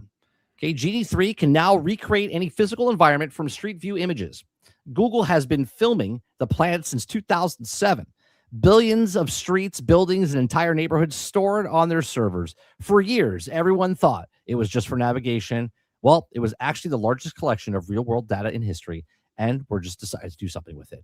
So this is what they decided to do with it. Okay, this is just a so this sample. Is the new Grand Theft Auto? Is this the new Grand Theft Auto? That right? This is Google Theft Auto. Okay, this is map. But now you can be a person, you can be a car, you could drive around the places. So I know they're just showing this off as what it is. But can we speculate a little bit here? Right? Because Roadblocks, Minecraft, Fortnite, Meta, they all try to do the thing where everyone can be in the world together, right? Here's a map program that they have all the data. And now you could drive a car, you could walk around, and now you could just sit in your house, log in, and who's to say they don't make it where it's multiplayer, where now you're online and I'm online, and we can teleport somewhere and we can walk around France. We can walk around Rome. We can walk around where my neighborhood is, and we can see the streets and go to the places. This is pretty crazy to think about what they've done with Genie 3, right? I mean, if you wanted to take a tour of a city you're going to go visit, there you go. Right? Right. If I was going to visit a town and I could just tour the whole city and find out where I want to go. Yeah, but think about this. Everyone has Google. Everyone's using Google. Yeah. Everyone has the map program on their computer, PC, tablet, laptop, whatever. Right? Google can now monetize you and be like, oh, this is your skin. Oh, you want a better skin? You can pay some money. And you're not even playing a game. You didn't buy a console. You didn't buy the game. You just want your character to look better. This is Second Life. Now done in Google Maps. Yeah. Instantaneously. Now all of a sudden, Google doesn't need to sell the Stadia to get in your house. They're already in your house. Even better. I can go into a building here and have it load up a different program where I'm inside of a building that we designed. Yeah. Right? Yeah. Like I could be inside of a building that I designed on a different level, but the actual world crazy. You can travel. It is crazy. Now I don't know how shitty this is going to run. Or whatnot, but the fact that this is a thing instantaneously now, it's pretty cool though, right? So there you go. Like if I wanted, like I'm always interested in like touring a city that I've never been to, and if Google Maps has been recording since 2007, it's a lot of data. Yeah, I mean not all the buildings are going to match because some have gotten torn down and rebuilt, sure. But the layout of the city's still there. Yeah, so. Pretty interesting. We'll see what happens with that in the future. That's a win, Altern. That's a win. We did watch a podcast this week. Let me see if I can find the actual. You can John Walker while you're walking. That's right. Yeah. Okay. So I watched a podcast the other day. A great podcast by David Senra, I think is his name. He was interviewing. Jesus Christ, Strauss Zelnick. Sorry, that was a crazy interview. I couldn't believe that was real. It was a really good interview. I like the interview. And during the interview, he says, as a CEO of a company, when you have the Grand Theft Auto, he's like, how do you know when if things are coming out and stuff like that? He's like, do you even know the thing? He's like, oh, I know, it's coming out November 19th, right? Like he was like very, very strict about it. He's like, oh, I know. It's coming out November 19th. So Take-Two CEO confirms GTA 6 release date despite 18-month delay. Now, he also admitted that there was an 18th-month delay. Okay. So we do know that it was supposed to come out, a year and a half ago, which would be in 2024. Okay. Which means they would have leaded up to it in 2023 and so on and so forth. But data got leaked back then and so on. Also, during this conversation with him, okay, I thought was very interesting because before we knew about the 18-month, he told us a little story about how a game, when he was early on in his being the CEO of Take-Two and Rockstar, that they approached him and said that, hey, we're 2 months out from this game launching, but we need to start over. And he's like, okay. And he's like, we need to change the entire art design. And I was like, while we were watching it live, I was like, what game are they talking about? I was like, is that Borderlands? And yes, it is Borderlands, right? The original Borderlands. And there was video footage of what it looks like. I'm not going to look it up right now, but it had a different look. It didn't have that cell shade look to it. Okay. So before Zelnick opened his mouth just 4 days ago to tell us that he gave $50 million and 1 year delay to make Borderlands into what we know Borderlands today, everyone said, oh, well, Borderlands cost $35 million. $35 million, right? Well, obviously that's a fucking lie, right? Because now we know the actual what it cost, because if it was $35 million, well, there's $50 million on top of that, meaning it was $85 million. Borderlands 2 was actually cheaper to make than Borderlands 1 because they didn't have to redo the entire thing. Now, the reason I bring this up is if he, during an IP that we knew nothing about at that time, like they didn't know Borderlands was going to be a massive hit. They didn't know anything if it was going to make 2 and 3 and movie, and the movie shouldn't have been made. But anyway, and they're like, yeah, we'll take $50 million in a year to make it right? Because he said that these guys were so adamant about they needed to do this. And he said, well, I truly care about our employees and stuff. So we said, okay, right? If you guys think that's what it is, that's what we'll do. So they gave him $50 million. They fixed Borderlands. Now, Grand Theft Auto's 18-month delay, right? Leading up to the 2023, we were stories that we talked about because of who was in office or who was coming to office and they were making the game. There was bits and pieces of people saying they kind of had to change what Grand Theft Auto was, right? Because they didn't want to offend people. There was cancel culture. There was all this other stuff that was going on. And there was stories which goes against everything Rockstar does. Right, which goes against what Grand Theft Auto is and Rockstar does. Okay, because they make fun of everybody. Everybody. Right. So we were like a little worried a couple of years ago, and then all of a sudden, well, now we hear that there's an 18-month delay. So I know he didn't say this during the interview, but because he gave $50 million to an unknown IP to fix the game, and they know this is the biggest IP they ever know, right? Obviously, knowing that the 18-month delay, how much money do you think they did and what did they change in the 18 months, if anything, right? Because if they spent $50 million on Borderlands, what did they spend if the stories are true, that what Grand Theft Auto was, to maybe they're switching it back to what it should have been? And how much money do you think they spent, Sarge? I don't look at it that way. I don't look at it that way. What I look at is that the big man in charge was on an interview speaking about a title that was coming out, and he basically definitively said it's coming out this date, period. I think he did it on purpose to let everybody else know, doesn't matter what's going on, that game's coming out. Right. So whatever you guys got going on, whatever you're fucking around with right now, it's coming out that day. So you better figure it out. That's how I took that. Because nobody talks about release dates like that. And he smirked. Nobody talks about release dates the way he just did. Nobody does. Said it and then smirked, right? And then the conversation was, he goes, how much does it make? He goes, it makes a lot. And then he looked directly at the camera and was like, and I was like, bro, what a stud move. If you guys have not seen an interview, you need to go watch the interview. It's very, very informative interview, especially. It was nice to hear the story about interviewing him. Yeah, interviewing him. It's always nice to. It's very the reality of the person. Right. It's like how he got to where he was. Yeah, it's rare to get an interview with a CEO, inactive CEO, not a person that's retired from the company. You know what 3 I'm saying? years, right? Yeah. He's talking it's about now and leading Yeah. up to now. Yeah. Just Enough says they spent 3 Concords to delay GTA 6. That's right. That's right. I thought the interview was really cool with Strauss Zelnick. I thought it was, like you just said, it was very informative. People said that because there's a lot of comparisons. Asha Sharma taking over Xbox, right? And they're like, well, she doesn't have any. So does Strauss Zelnick. He doesn't have any experience. And meanwhile, he comes out and says, like in the first 3 minutes, he's like, yeah, I've had video game experience since 1993. And I was like, what? So he had experience, right? Just didn't play games, but he ran Crystal Dynamics. Yeah, he ran Crystal Dynamics for 2-3 years and then left. And the story he told about he was going to buy Take-Two, right? And the guy gave him like 20 million, but then they sold it for 14 million. And he was the biggest shareholder for them, but they let it go and it turned into Take-Two.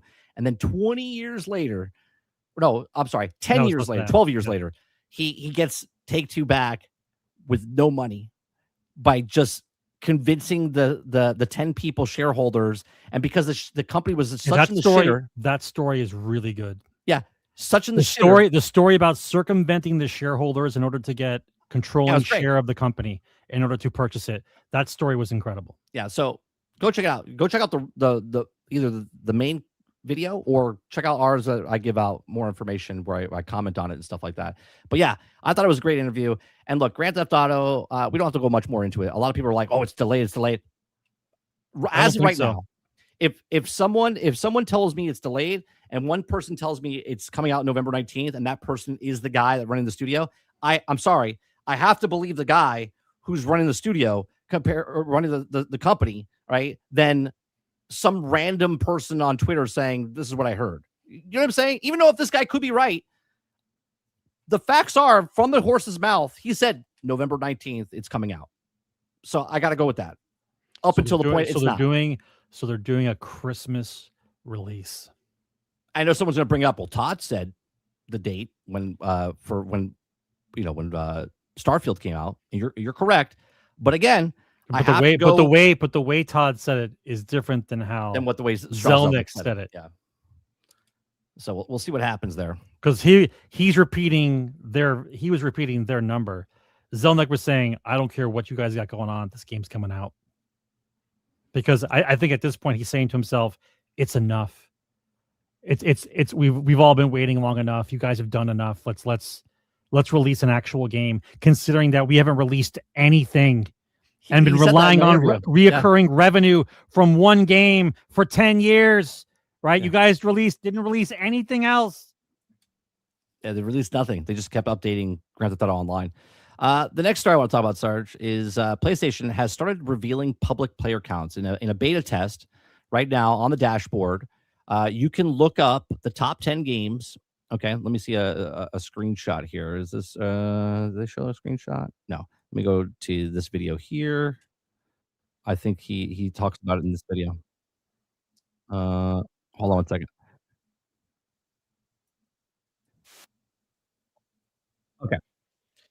So you don't need to hear the actual thing, but in this thing, you can see this little background here. Okay, it says available for limited time. The top 10 to see the week's most popular games. Okay, and over here you can see that it says Hell Let Loose. Hell Let Loose is 272% surge in gameplay hours. Right? They don't tell you the actual players, but when they actually get to the actual numbers, okay, it shows that on the background, I think he shows. Wait a minute, where is it? I'll just let it play here, right? So on the thing, it says like top 10 games, and it goes up to like Fortnite's got 14 million people that played it in the week. Okay, now I don't know. Hold on, where is it? That's that. He has it. Am I missing it? Is it early on in the thing and then it's gone? Yeah, I think it's in the very beginning. Yeah. All right. So here, as you can see, Call of Duty 4.95 million players this week. Then you had Fortnite 14.6 million in this week. So it's interesting because they don't ever share numbers. PlayStation never shares numbers. The only people that share numbers is Steam, right? And that's actual concurrent players that are coming in. And that's where the whole industry looks at and go, is this game successful or not? Because how many people are playing on Steam? They're only showing the top 10. And in this video, they only show the top 8. Okay, we don't number 9 and we don't know number 10. Now, I did think about this after the fact that it says 14.6 million this week. Now, we do know that Fortnite total, they said that there's like 14 million, 21 million people that play Fortnite every month. There's no way there's 14 million players just on PlayStation playing, because if this is the week, then you would divide it by 7 days, right? And if you divide 7 into 14, right, you're averaging, about 2 million a day on PlayStation. But they could be using two different variables of the scale, right?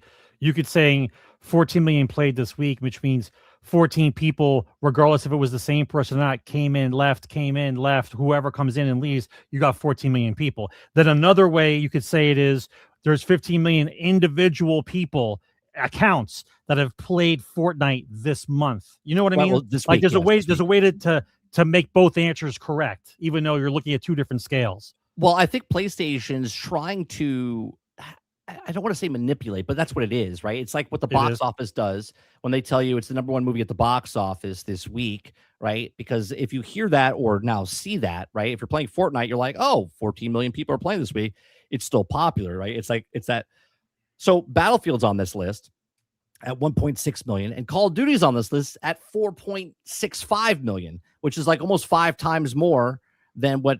So even though Battlefield sold more people are still playing Call of Duty, even though it sucked. Correct. But again, you would take the 4.65, whatever it is, what is it? 4.95, almost 5 million. Okay. And you would divide that by the 7 days, and you would get, it's about 700,000 people a day playing the game. You know what I mean? Like that's what their concurrent is every day, basically. Right. Rough number. But you would see that number in the Steam chart. Right. Well, you could correlate that number with the Steam chart. Well, right. If you took that number, now you have a second data point, and then you go to the Steam chart and see what that data point is, and now you know the consensus of what it is. Now, crowd's like, well, do people even give a shit? People don't give a shit, but people are manipulated to give a shit because they look at this and go, "Oh, I want to play Call of Duty. Oh, there's 4.95 million people playing Call of Duty. That means it's relevant, right?" Because that's what they look at the Steam charts are. When they're looking at Marathon, they're like, oh, Marathon's less than 10,000. Nobody's playing the game. It works in the opposite direction as well. Hence why movie companies do this, why they do ads, and why companies come out and tell you there's 5 million people that played or bought the game, right? Or they tell you players. They use the numbers to manipulate you into thinking it's better. Now, again, like what you like, hate what you hate, play what you right. Don't if you're just a person that wants to play the game you want to play the game. If you don't care about these numbers, don't care about these numbers. The reason we're talking about it is because it's part of the news of the gaming industry. And it is weird that all of a sudden PlayStation's like, hey, these are the numbers that are in the top 10. Now, it's funny because when they go into other 5 million people still playing Grand Theft Auto, by the way. All right. Four almost 5 million people on Minecraft. 1.58 million playing Marvel Rivals. I still want to know. I still want to see if you have all the stuff that you've purchased in Grand Theft Auto 5, you're coming over to Grand Theft Auto 6. That's going to be a hard sell, man. I'm telling you. Think about all the stuff you leave behind. Everything. Yeah. What if? Later, not right away, though. Yeah, right. Grand Theft Auto's like, no, it's got to be right away. They're like, you think so? Buy the $100 edition. Yep. Bring all your stuff over. The game's 60. The game is 60. Right. But if you want all your stuff. But if you want all your stuff, it's 100. Yeah. $100. Yeah. That sounds good. And you have to sign up for a PlayStation account. I think that's fair. I think that's fair. No, that sounds good. Sure, why not? That sounds good. Did you imagine? People would be like, I'm not paying $100. Wait, everything? I get all my stuff back? There you go. Cash. They would pay cash. Let's see what else we got going on here. We've got I made a joke on I'm gonna say this. I'm gonna call this person out because they're a moron. All right. So I made a joke. Fake Wizard posted a clip of just this. I'll show it on screen. Okay. He showed a picture of just Pedro Pascal in The Mandalorian Grogu. Right. Now, obviously, I know this is Mando and Grogu.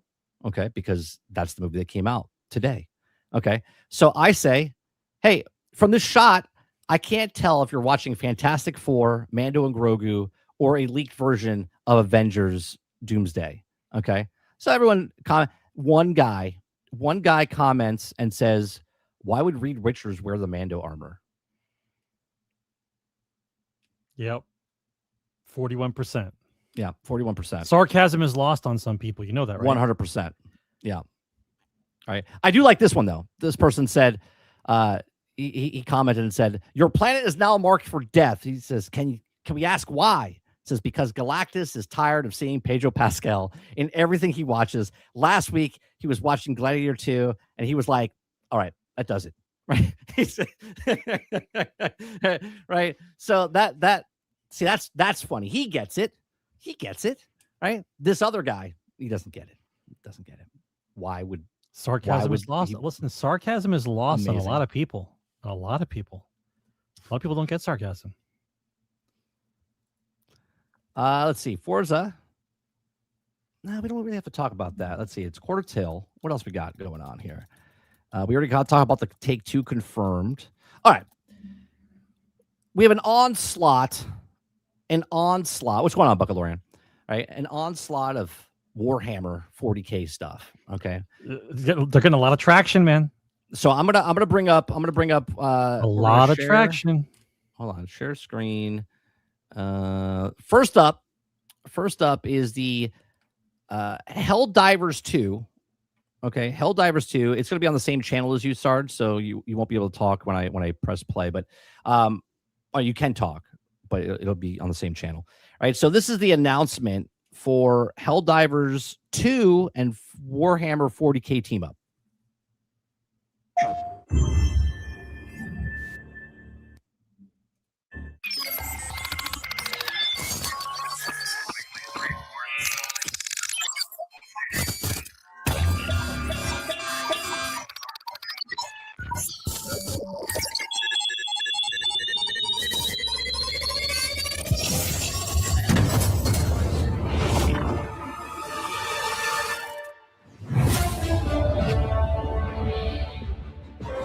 Hello everyone, I am Mikael Eriksson, Game Director of Helldivers 2. Today I am very excited to announce a collaboration between Helldivers 2 and Warhammer 40,000 for an upcoming legendary warband. For those of you who haven't enlisted yet, Helldivers 2 is a high-octane 4-player co-op shooter where you fight as a Helldiver for democracy. As he's saying this, do people not know what Helldivers 2 is? It was just one of the most popular games when it came out. Everyone that owns it. People that didn't want to own it don't own it. Do you think they're marketing just towards the Warhammer 40K guys that are just like painting? They didn't know it existed, and then all of a sudden, just because it's got 40K in it, they're all going to come merging over and go, what type of game is this? I don't care. It's got Warhammer in it. And the glory of Super Earth. Your mission?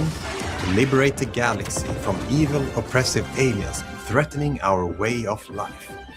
At Arrowhead, we believe these two worlds fit. They don't even show anything. They just show guys painting Warhammer figures perfectly together. You're muted. I can't hear you. What's up with a bunch of fat guys painting? What are we doing? I mean, are these twins? They look like the same guy. Maybe it's AI. Maybe they have AI painting. Fans, we are beyond thrilled to see this legendary warband come to life. We look forward to revealing more. Is that why they're not fixing the game? Is because they're painting Warhammer figures? I would assume the opposite. I would assume that Games Workshop is making 3 or 4 models that look like the Helldivers that they're going to sell in the stores, rather than you're going to see a Space Marine inside Helldivers.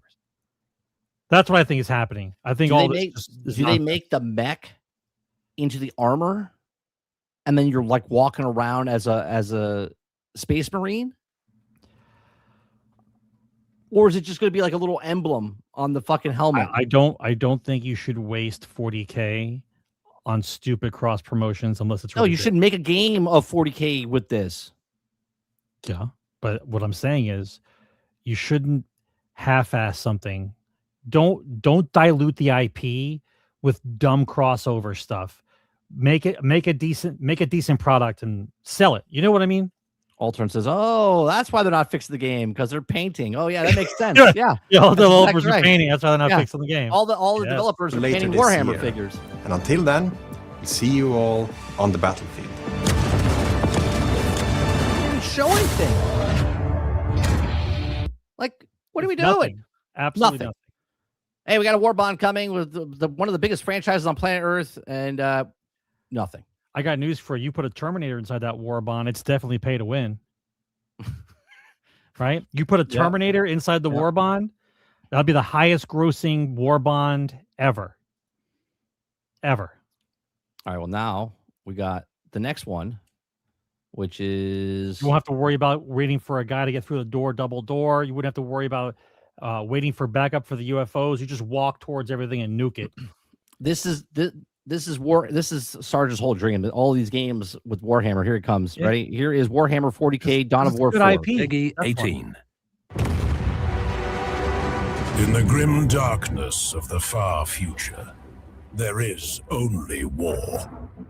And on the distant world of Cronus, it reignites once more. A world scarred by ages past, harboring relics of power long forgotten. 4 armies, 1 war.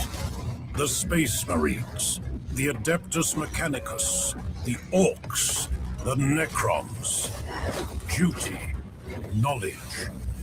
I have to admit, this gets me a little excited to play this. I haven't played a game like this in a really long time, and this is getting me excited. Brutality, annihilation. The next chapter begins September the 17th. But on Cronus, war does not end with a single campaign. Over time, the conflict deepens, beginning this fall with Crusade Mode, a living campaign of conquest where every decision matters. Is that single player, or is that multiplayer for the world campaign here? I think this is single player. Okay. The Crusade is. All right. Every victory reshapes the battlefield, and every loss echoes across the war. Build your army, dominate the map, command leaders and armies. On Cronus, the war never ends. Then Crusade and Yeah, fucking roadmaps, Krebsy. I fucking hate them. I hate roadmaps. Last Stand grow deadlier with the addition of Lord Armnock and Guzcutter. Forge, play, and share your own battles with the mission editor. Return to Aurelia, homeworld of the Blood Ravens, where ancient relics ignite deadly new conflicts. And finally, the war is reborn. A new campaign, a new force rises. One planet, endless war. Cronus remembers only what's the hardware recommendation for this game? 50, 90. You know what I'm saying? Like Yeah, the amount of things on the screen, bro. Look, so I'm not supposed to buy this game now till spring next year, because you gotta wait. You gotta wait till spring next year to get all the stuff. Well, my Now, are they DLCs and each is separate, or is the game, like they asked in chat, right? Is this a live service game, or is this you buy the game and then these are map packs that you buy throughout the time, and they're expansion packs, right? Because it says map pack. Well, if I'm trying to be objective about this, right? If Crusade mode is a living battle, right? Then the Lord Omnock Last Stand Crusade is you doing a crusade against a Necron Lord. And then in between Guzcutter and Omnock, you have the map editor, so that lets the players just make maps for each other and kind of fuck around. And then you get the crusade with the orc guy to fight, right? And I'm not sure what the story prologue for the Blood Ravens is going to be. I'm more interested in. I'm always interested in a new faction. So when you say new faction, and I'm thinking, who would they bring out though? Do you think that the top part is free and the bottom part is paid, like the campaign stuff? Or do you No, think it's not like that. No, it's not like that. I don't think it's like that. I don't think so. I think maybe. Well, no, I don't think it's. Or is this paid and this is free? I think they just have a lot to write. They have a lot to write down, so they do the top bottom. There's not. I don't think that's 2 lines from like for the map. Okay. A new faction, though, we'll find out more. Depending on the mechanics of the game, depending on how the mechanics work for the game. My question is who do you want to see for the new faction? Like, I'd like to see Eldar, but at the same time, I'm like, Tyranids, I think, has to be it, right? You guys think Tyranids, right? Now, I have a question for you, Sarge. Regardless of this gamepad, like not gamepad, roadmap here. Yeah. Okay. Is this a day one buy for you? Don't know. Don't know what the hardware requirements are. No, that's true. All right. Well, let's say it runs. Is it a day one buy for you? You don't buy day one. I don't. You do love Warhammer.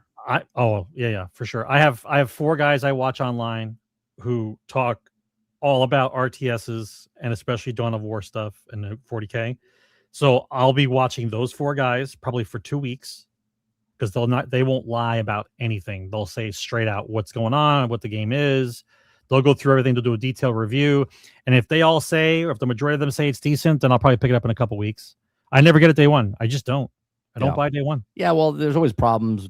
No, Chopper. Like no, we're not doing the gay Tau. No. No. No. All right, so there's Tau over Tyranids. Come on, bro. Then we have, obviously, if you're watching this after the fact, after the stream is done, probably this part will be like cut out or volume will be turned down because of copyright stuff. But here's the next thing. Okay, we got the next one's the Darktide one. Here goes this one. Anybody else see the traction of 40K yet? This was all announced today, by the way. This is all announced today.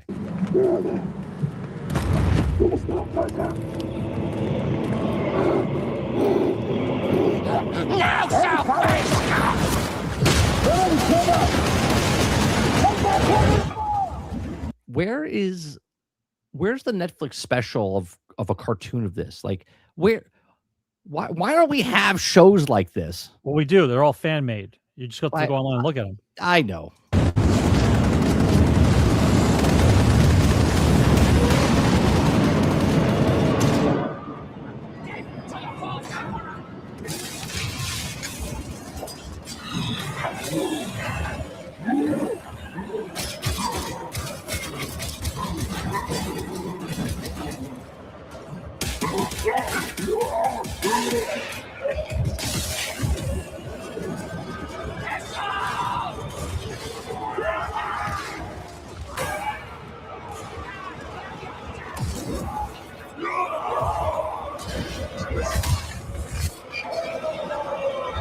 So it's another Psyker unit?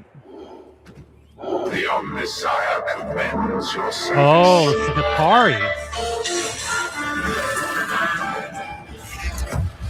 Oh, okay. I mean, listen, I know that Darktide was doing well, but I didn't know it was doing well enough for it to have 2 added new characters already. You know what I mean?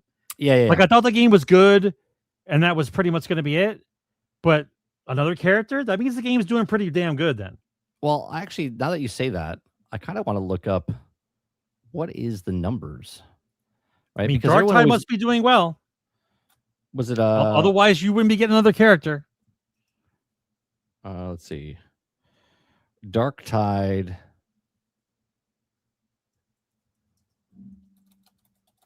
Let's see what we got here. 40K Darktide. Okay, look. So, oh, sorry, that's the wrong one. Remove that. Stop screen. Share screen.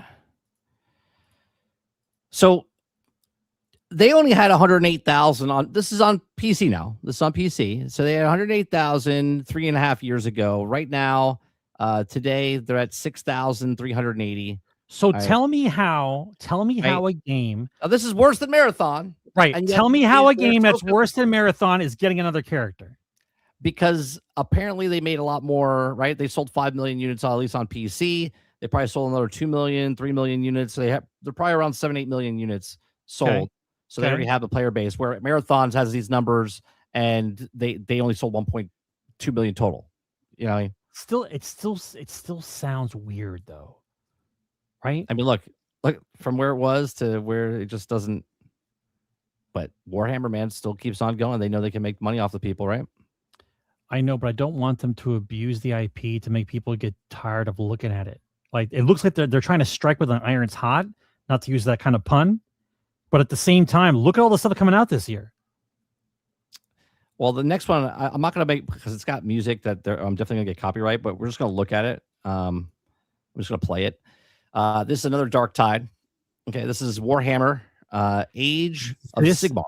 This animation reminds me of Secret of Nim animation. Do you remember Secret of Nim? I don't. Look at this animation. Watch when it shows the actual game. Waterbear says, is it doing better than Marathon? I mean, apparently that's why they're still giving more characters.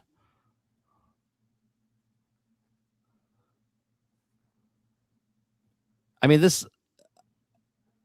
When I saw this earlier, I felt like I was getting what's that one? The side scroller one, Darkest Dungeon. Similar. Right, it shows a little bit of gameplay here at the end here. It looks like Darkest Dungeon, but look at the animation. It reminds me of Secret of Nim. Finish him. Oh, he's dead. Yeah, he's dead.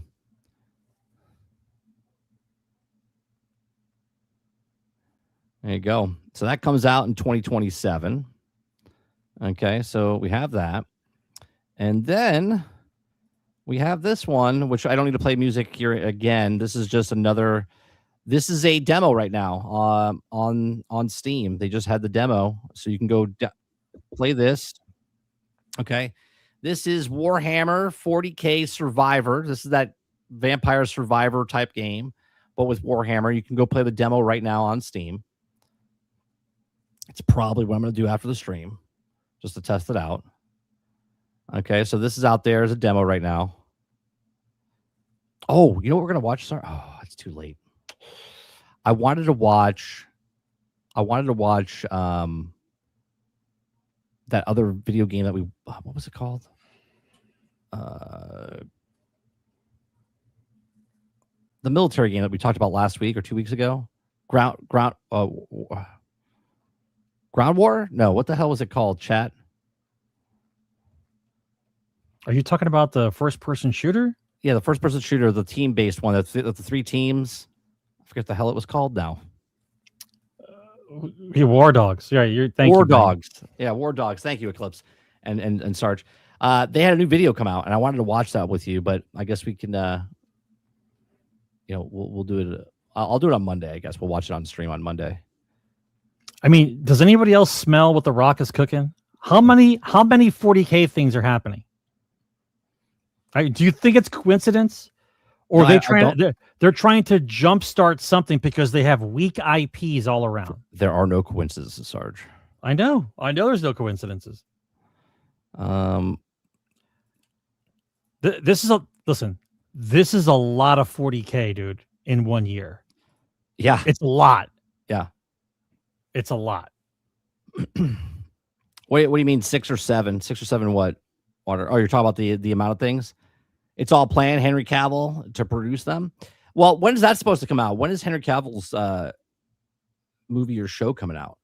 That's next year, right? So they're leading up to that.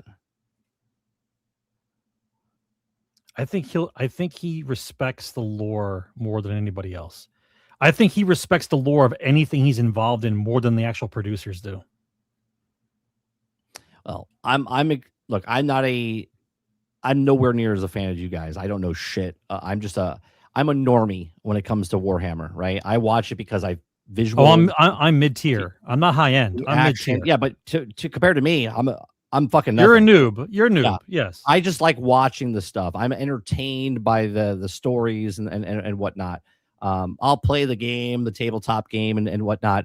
But I don't know shit about nothing. I won't even pretend to know the stuff. I'm completely lost, but I find the world... let's put it this way. If they had an animated series about Warhammer, it would probably be the number one thing watched.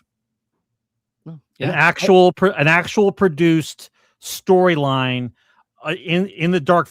Pick any faction and just follow a story.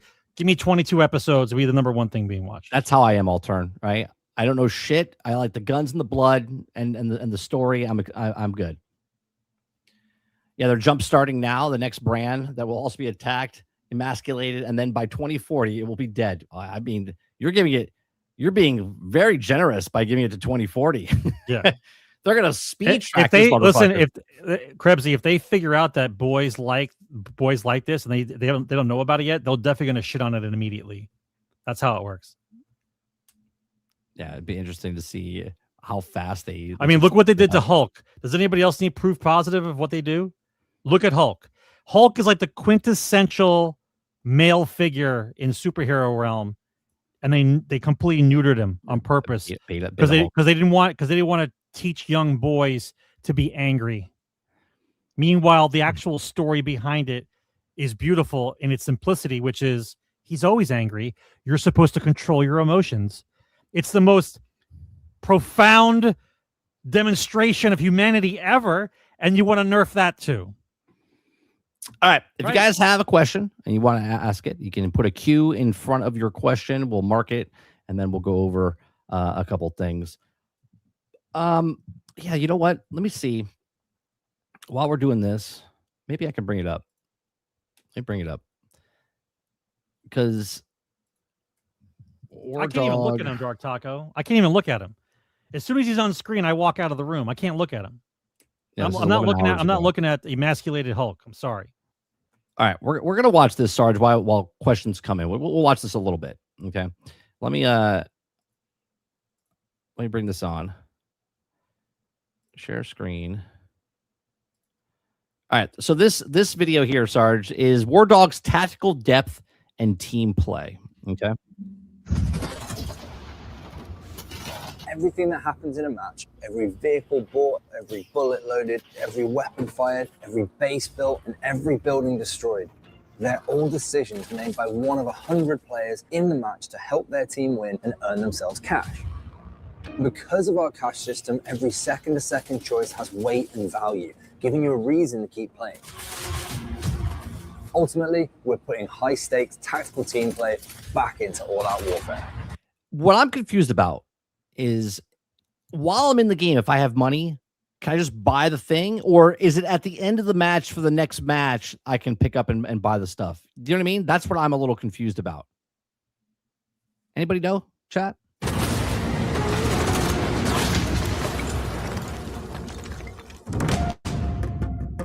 There are three pillars to our tactical depth and team play: believable foundations, depth and decision-making, and player-driven all-out warfare. From day one, we deliberately used real-world references as a foundation for everything we added to the game, from weaponry to vehicles and equipment, so that everything you see and hear in the game feels grounded and believable. Early on in the development of our game, our animation and audio teams traveled to shooting ranges to get a better feel for how the weapons that we have in the game feel in real life.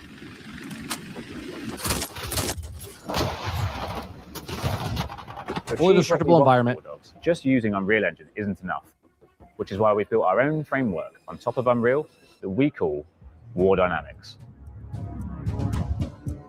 The War Dynamics framework enables us to accurately simulate weapon ballistics and flight models from real-world data. We added bullet drop based on real-world ballistic coefficients, including true-to-life velocity and air resistance calculated based on each bullet's mass, diameter, and drag model. If you're shooting from across the map and you can hit someone in the head from like 400 yards out with the bullet drop, you are excellent. You know what I'm saying? Bullets react to different surface types with their own penetration values and ricochet potential based on ammo type, caliber, impact angle, and velocity at the point of impact. For our helicopters, we hired and flew in an aerospace engineer to make sure our flight mechanics were grounded in realism and have the depth that we want to provide for skilled pilots before making tweaks to make general flying more approachable to more people. And that's important to understand. We're in no way using realism. Wouldn't it be easier just to hire the pilot of a helicopter to use your game to see how the helicopter flies rather than you trying to ride in a helicopter to figure out how to fly the helicopter? You know what I mean? Like, you don't know how you're flying a helicopter. Just ask the pilot to come sit down and ask him, how do the controls feel realistic? He'll tell you. Did you not listen? No, I know that, but they're saying that they went into a helicopter to get the feel of how the helicopter was like. Yeah, That's they not got gonna in there. work. Yeah, but they also hired an Astro guy to come in. Yeah, to, you got to hire the helicopter pilot. Yeah, Yeah. okay. Yeah, they did. Yeah, that makes more sense. Instead, we're using it as the foundation to lay a believable depth to the game and make every loadout decision have a lasting consequence for your account balance. In terms of audio, our priority is that the mix makes you feel grounded in the ambience and believability of the world, whilst Yeah, balancing Grandpa I think Gamer's this- his I name. think the Grandpa sound. Gamer's I his think name. the sound design in this game is probably going to be really good. Yeah, I mean that's one good thing about Battlefield back in the day is the sound design. that with subtly dialed up gameplay cues for key information when you're going to need it most. From hearing a volume distinction between the friendly and enemy footsteps to subtle confirmation audio of each successful shot on the target without the need for the UI clutter. These gameplay-driven audio cues allow you to react and adapt to threats in the heat of the moment. I like the no HUD. Another example That's is like the whiz-bys. first thing. That's the first thing that From I drew hearing my a single attention whiz-by to. shot, you can No understand HUD. the group. Yeah, the no HUD. I like the sound design that they're talking about right now with the bullets whizzing past your head. You can tell the difference between a 9mm and a 50 cal. Grouping of the caliber, whether it's small, medium, or large, and if the weapon was suppressed, and the direction of the shooter. So for 9mm rounds, they will sound and feel less threatening, as they deal lower damage and have a different sonic signature compared to a sniper cracking a 50 cal round right past your head, or an artillery shell about to impact right next to you. That's cool. That's You won't need a cool. PhD in ballistics or an ammo chart on your second monitor either. The in-game vendor will only show you the ammo types that can be packed into magazines That's that are nice. compatible with your weapon. However, That little every quality load- of life, something like that. Like if you have a gun, you're like, what weapon? Because people don't know all the caliber, bullets that goes with what gun. Now, if whatever gun you have, it's only going to sell you the bullets that you have for that gun, right? For that gun, you're not going to get confused about, oh, do I need a 9mm? Do I need a 357? Right? That choice comes with trade-offs that will affect your playstyle, which you need to consider when building your loadout. When you spawn in, the first thing you'll see in your team spawn is the equipment vendor. War Dogs doesn't force you into playing set roles. Instead, you make choices and unlock items based on how you like to play. With Yeah, you make loads up of your own weapons, class. equipment, and items available to choose from, you have to carefully consider your inventory size, balancing how much you want to carry, which affects your weight and movement speed, and most importantly, balancing the cost of your overall loadout. And that's why when we Technical say enough, depth, bro? This is what I'm saying. You have to pick your stuff before you go into the match. You can't just buy it Technical inside, enough? right? we don't just mean gunplay. I guess you could buy it from the vendor if the vendor's there. The Weight, depth in War Dogs class, is in your all personalized kinds of stuff strategy going on here, of how bro. you want to play and to try and make a profit. Knowing that an RPG You're a with rockets mercenary. could cost you about $3,000, but could earn you $10,000. Dude, what I like about this system, now that I hear more about it, is you're not, every bullet you shoot, you're wasting fucking money. If I shoot a rocket at a helicopter and miss it, that's $3,000 I just lost, right? So you're not just spamming rockets going everywhere unless you're fucking rich, right? So everything that you're spending is because you're shooting Yeah, rounds. but they're gonna have to tweak that. I'm gonna have to see how that works, bro. You're starting to pay for bullets now. That's what you're doing. Like you're destroy literally a paying for enemy bullets. Little Bird forces you to make split-second decisions between high-cost, high-reward shots. So if you're sucked, throwing you're your cash broke, away and running if you around with a miss. 9mm pistol, That's that's all you can exactly right. afford. I mean, come on, bro. Remember, But you team can't have play a game like items and that. actions that help your team win, such as purchasing bandages to help teammates or transporting players back to the control zone. You're like, someone's dead on the ground. You're like, I don't want to revive you. This is my last bandage. I only have $5 left. That's what I'm saying. That's what I'm saying, man. Key for making cash and leveling up your account. However, no one strategy is king. With 100-player warfare and every player playing in their own Camping will be king. Hold on a Camping second. will Hold be on. king. If I have to space out my bullets, camping will be king. I gotta see something real fast. Remember, team play items and actions that help your team win, such as purchasing bandages to help teammates or Talks about- transporting players back to the control zone, are Right. key for making cash and leveling up. Okay. Is this separate? Like if I make $10,000 with the assault, does the 10,000 stay with him, or does it go across all of them? Right? Because this is XP, but that's also okay. It's just XP. It's just XP. I thought it was the money. Your account. However, But isn't money XP? No one strategy is king. With 100-player warfare and every player playing in their own way across 3 teams, War Dogs becomes this unpredictable sandbox you have to adapt to. Ultimately, War Dogs is a game about choices, never locking people into set ways to play each match. Instead, allowing 100 players to decide how they want to play on an ever-evolving battlefield. So how do you play War Dogs? How would you describe your play style? I'm sorry, Sarge. Go ahead. If you're buying equipment, Yep. how many choppers can be on the map? I mean, I don't know. I mean, if you have the money, I think. How many planes can be on the map if I can buy my equipment? So if a round comes up and it's a bunch of Scrooge McDucks out there, and everyone buys a helicopter, is there gonna be like 5 or 10 helicopters flying around? Sure, but then if I buy an AA gun and I'm going after you, you know what I mean? Like, Well, this is what I'm saying. Is there a limit, or is it I can just be what I want to get? I mean, you would think they would put some sort of max for each board, right? Eric doesn't But- believe it. Eric doesn't believe it. He's skeptical already. I'm curious too. Like Eric says this is I'm not, too much BS. I'm not buying this hook, line, and sinker. I'm just curious. Yeah, maybe They're there's a definitely limit. selling the hype. They're definitely selling the hype. At the minute I'm playing Recon, playing a sniper, I want to pop heads. I'm so good at listening to the game and thinking enemy out there, and knowing roughly if I can take a shot safely. I'm typically a team's pilot, dropping people off, bringing supplies to the front lines. I get a load of money for people surviving the landings, and then every kill and assist that they do in the zone gives money back to me. So if they That's kill a cool. person, I get some of the money for that. Builder is probably my top. You're a caravan. You drop them off, and then if the longer they survive and the more they do, you get more. Like you get like tipped. It's like being tipped. Top one. Early game, your base isn't going to be doing much, but later in the game, you can really drastically swing the course of the whole match. I think I might be doing this, like the building stuff, because I remember watching another video that circle moves towards certain things, so you can have it move towards an area, so you can fortify an area, okay, and then you could force the circle to come to your side, and then you can hold that base, and you You mean like a mission? Yeah, you get a shit ton of money. I play mostly. Oh, you mean like a mission? I play quite like aggressive, pushing people, killing people. Obviously, you count as more people in the hot zone, you get more cash as well. So it's like you are benefiting More people in the zone, it's like a multiplier. the team, but you're also benefiting yourself in a way because you're earning more money by being in the hot zone and doing actions in the hot zone. I like to think my playstyle is quite unique. Drop down at the top of a tower, try and sweep the tower, get in and out, get the code, and then move on to the next one. Get that tower code, and then they can call the hot zone to that tower. Yeah, I may not be playing a massive role, but it'll be the smaller roles like that which kind of help. So you're causing the determine circle to when come to that area. Right. Everyone's fighting. You're doing a little recon mission to do the thing to get the circle over to that area.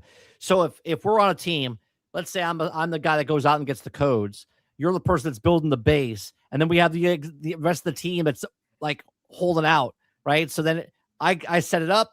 It's like an alley-oop, right? I'm like throwing the ball up to you. You grab it, slam dunk the shit, and then everyone else is just getting assists and kills and multipliers. ways This has possibilities. of the game can change over the course of the match. Now, do you lose money if idiots jump out of your helicopter and die? Do you get minus money? When all of the roles coalesce over a single thing, that's when it is like peak War Dogs. When you get a hot zone being called to a base, you've got people breaching, you've got tanks rolling up, you've got infantry fighting inside and around the base. I can be a bastard to people building bases on the enemy teams or build like the anti-aircraft missile launcher. I will just swap over to the attack helicopter, the Havoc. It's a game changer. Everything's happening. Artillery raining down. Jesus. People are scrambling to fire the mortars in defense. Like there's people parachuting in. But you're desperate for more ammo in the base, and suddenly a logistics driver smashes through the gates. And I don't think it's down to one role. It's down to what happens when they all come together. Okay, but what happens when you die? Right. Like you're talking, the way they're talking is like, oh, you're running around, you fire, you're almost out of ammunition, and the logistics guy comes and drops off an ammo pack, and I'm like, You'd have been shot 17 times before that. Wait, ever do you lose happened. that ammo? Do you lose all that so ammo? What are we talking about? Can people pick up that ammo afterwards? Are you picking up ammo on the ground from everybody? Is it smart to have a full loadout because you're going to die in 7 seconds? If I have a 7.62 rifle, does that mean I can only pick up 7.62 rifle? Are all bullets the same? Like, Right, you know what I mean? Now you're starting to get on my nerves because now you're not going to be running gunning for no reason. Yeah, you're not going to be running gunning. You're going to be more methodical as you go because you don't want to die. Yeah, but if you're going to die, so what happens when you die? I know you're going to die, but you can't play the game like Battlefield or Call of Duty. It's a mix of like Arma. But the way that they're playing makes it sound like you can. Well, they're showing you. They're showing you clips of the high action stuff. I don't know, man. I have to see this. I have to see this in action. I can't believe what they're saying. The math is not mathing. You know what I mean? There are certain things that they're saying that doesn't exist in the real world. In the game world, it sounds fantastic. In the real world, how does that coalesce? How does that work? All right, I stake team play and depth back into all-out warfare. All right, so the last part is just a community play test. So you can go here. Actually, I'll bring it up. If you guys, there's a code, not a code, but a barcode at the end here. And make sure you I'll put up on the screen if you guys want to sign up for the. So you can scan that code, and then you can sign up through your Steam or through Discord, and sign up for the access. No sponsorship. I did it earlier myself, so yeah. Hopefully, I get in, test it out. Yeah, I have a lot of questions. I got a lot of questions. A lot of because questions. it's like, you don't want a full loadout, right? And if I do die, can I pick up the other person's gear? Can I pick up their ammo? Can I pick? You know what I'm saying? Like if a guy is dead on the ground. So many questions, bro. Yeah, there's a lot of stuff. All right, let's get to some Q&A.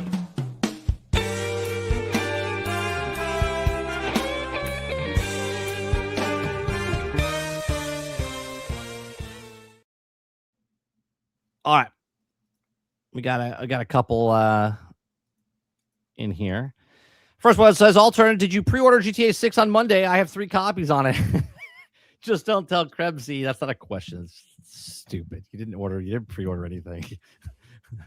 Alternate says, a lot of new games have released this week, mostly on early access. Anything that I have caught your eye that you want to get? Is there a lot of stuff in early access? I can't really answer this honestly. I haven't looked. I don't really know. I saw what's it called? Deep Rock Galactic Rogue Core, which is that Eclipse said it's like a Left 4 Dead, but with Deep Rock Galactic with dwarves.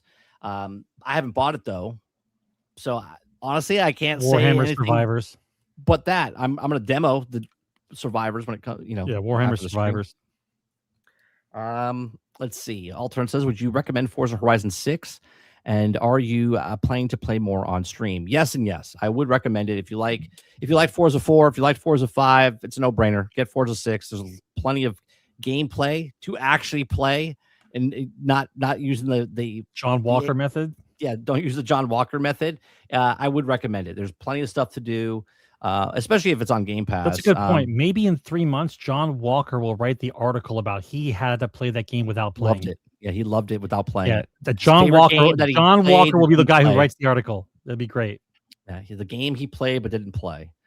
Alternate says, any plans on playing any of the Warhammer games / updates? Yeah, Survivor, probably Warhammer, Dawn of War. I'll probably play that as well. I'm gonna try that. I still have some time. I'm trying the Darktide stuff. I want to see the new character. Yeah, maybe I play that with Sergeant on Wednesday night. I have three or 4 characters. I have 3 characters maxed out. The soldiers only I don't have maxed out. I think I have one guy. The other 3 characters are maxed out. With. I think I have one character that you help me get up in pretty high up. But yeah, there's a lot of Warhammer stuff. Krebsy says, how quickly will Splitgate's Titanfall game be abandoned over or under 18 months? I'm going to say under 18 months. It doesn't have the chops. The fact that they, again, are making another game based off another game instead of making their own game, right? Like, they have to see this, right? You made Splitgate 1, You abandoned Splitgate 1 and went to Splitgate 2, and now you're abandoning Splitgate 2 to go make the Titanfall game, whatever it's called. It's that meme where the kid's drowning in the pool and they're grabbing the next kid to bring in the pool. They're like, hey, and the other one's over here drowning. Like Splitgate is that game. And now Splitgate Arena is that game. And they're like, hey, we got the next one. Like, it's amazing. We'll see if they learn their lesson. Third time's the charm, though, right? Third time's the charm. Alter says, can you play your song while doing a live stream, or does your EULA says that you will owner of the steam of a stream can also take it down at any time? Yeah, anyone that downloads my music, I own your house. If you have the speakers, it comes through your speakers. You signed a EULA, I own all the speakers, and anywhere that you can hear in the house, I own that as well. It's like Lion King. As far as the light is touching, it's all mine. Yeah. So dumb. Krabby says, so Xbox had top 20 thing. How is Xbox controller getting actual batteries, not top 8? This should be more important than EA shutting down the family plan or changing hours to days. That the fucking changing the hours to days. I was like, were you there this morning when I said that? Yes. People are like, you really need to change the days to hours. Like, just there's 24 hours in a day. If you have one day, it's just 24 plus whatever you have. Like, how hard is this? 41%, man. Yes, 41%. Indeed. They're in that Minnesota Leering Center. Is what they need. I don't understand that. Like all the things that they say they're trying to do to impress me, the starting sound changes, the just nonsense. Like, none of that matters. When is your next game coming out? Like, I don't care about the startup noise to my fucking Xbox. When's the next game coming out? I said this morning, your house, you're rearranging your house. She walked in and just said, hey, what about if you move that couch over there? And everyone's like, brilliant. That's brilliant. Brilliant. All right, we're going to move the love seat over by the window because there's more light. Way to go, Sharma. Chopper Eric says, you ever invest in a tabletop army for 40K, Sarge? Oh, yeah, Sarge. Sarge has got some. 40K, yeah, I don't have any more 40K anymore. I got rid of it, but I did. Yeah, when I did play, I played Space Wolves. Yes.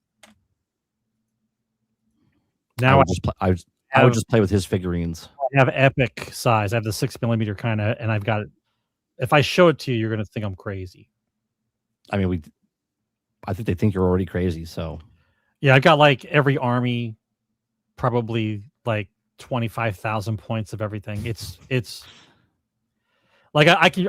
Do you know the battle you just showed when you watched the Dawn of War thing? You could recreate that. I can recreate that with figures. Yeah, yeah, easy. Let me tell you something. Easy. Sarge is a great uncle because when my son visits, Sarge breaks out and he builds like the dungeon and stuff like on the floor with him, and then he'll bring out the figurines, and my son just plays with them all over on the floor and stuff like that. Like it's awesome. It's just see a fucking army. When we were kids, before you even knew Warhammer existed, we would literally take every single toy. We would have the Great Toy War, and we would bring them all over the house. You would have Mask and G.I. Joe and Turtles and all the other army guys and stuff. We were spoiled. Yeah, we had big giant battles in our family room. A lot of figures never made it. I'm still pissed off. You broke my G.I. Joe figures. There we go. Yeah, and you used your neighbor the Brian's boat. You put in the pool, and you lit it on fire. The Cobra hydrofoil. Yeah, the Cobra lit it on fire. Yeah, and he chucked my what's the Indian guy's name? I forget his name. Spirit, thank you. And he just shattered and broke the rubber band inside of him. Yeah, still remember that. Krebsy says, so I think we can all agree that Bungie needs some cheap and easy money. So do you think a Destiny Classic could be that? D3 isn't happening soon with shrinking headcount. No, I think the only way that Bungie makes any more money is all the girls who work on the team have to start an OnlyFans page. I think that would be the greatest asset. They should start an OnlyFans page. You don't know if they already have an OnlyFans. I mean, they might already, but there's no way Bungie's coming back from this. I got news for you. You guys can cheer all you want. I could see it, Krebsy. I could see a remake of Destiny 1. I could see it. Please, just stop. I can see it. I still think they're going to go single player games. I think the live service stuff is too risky. And I mean, come on, you literally just shut down one of the most successful live service games. You think they're going back live service?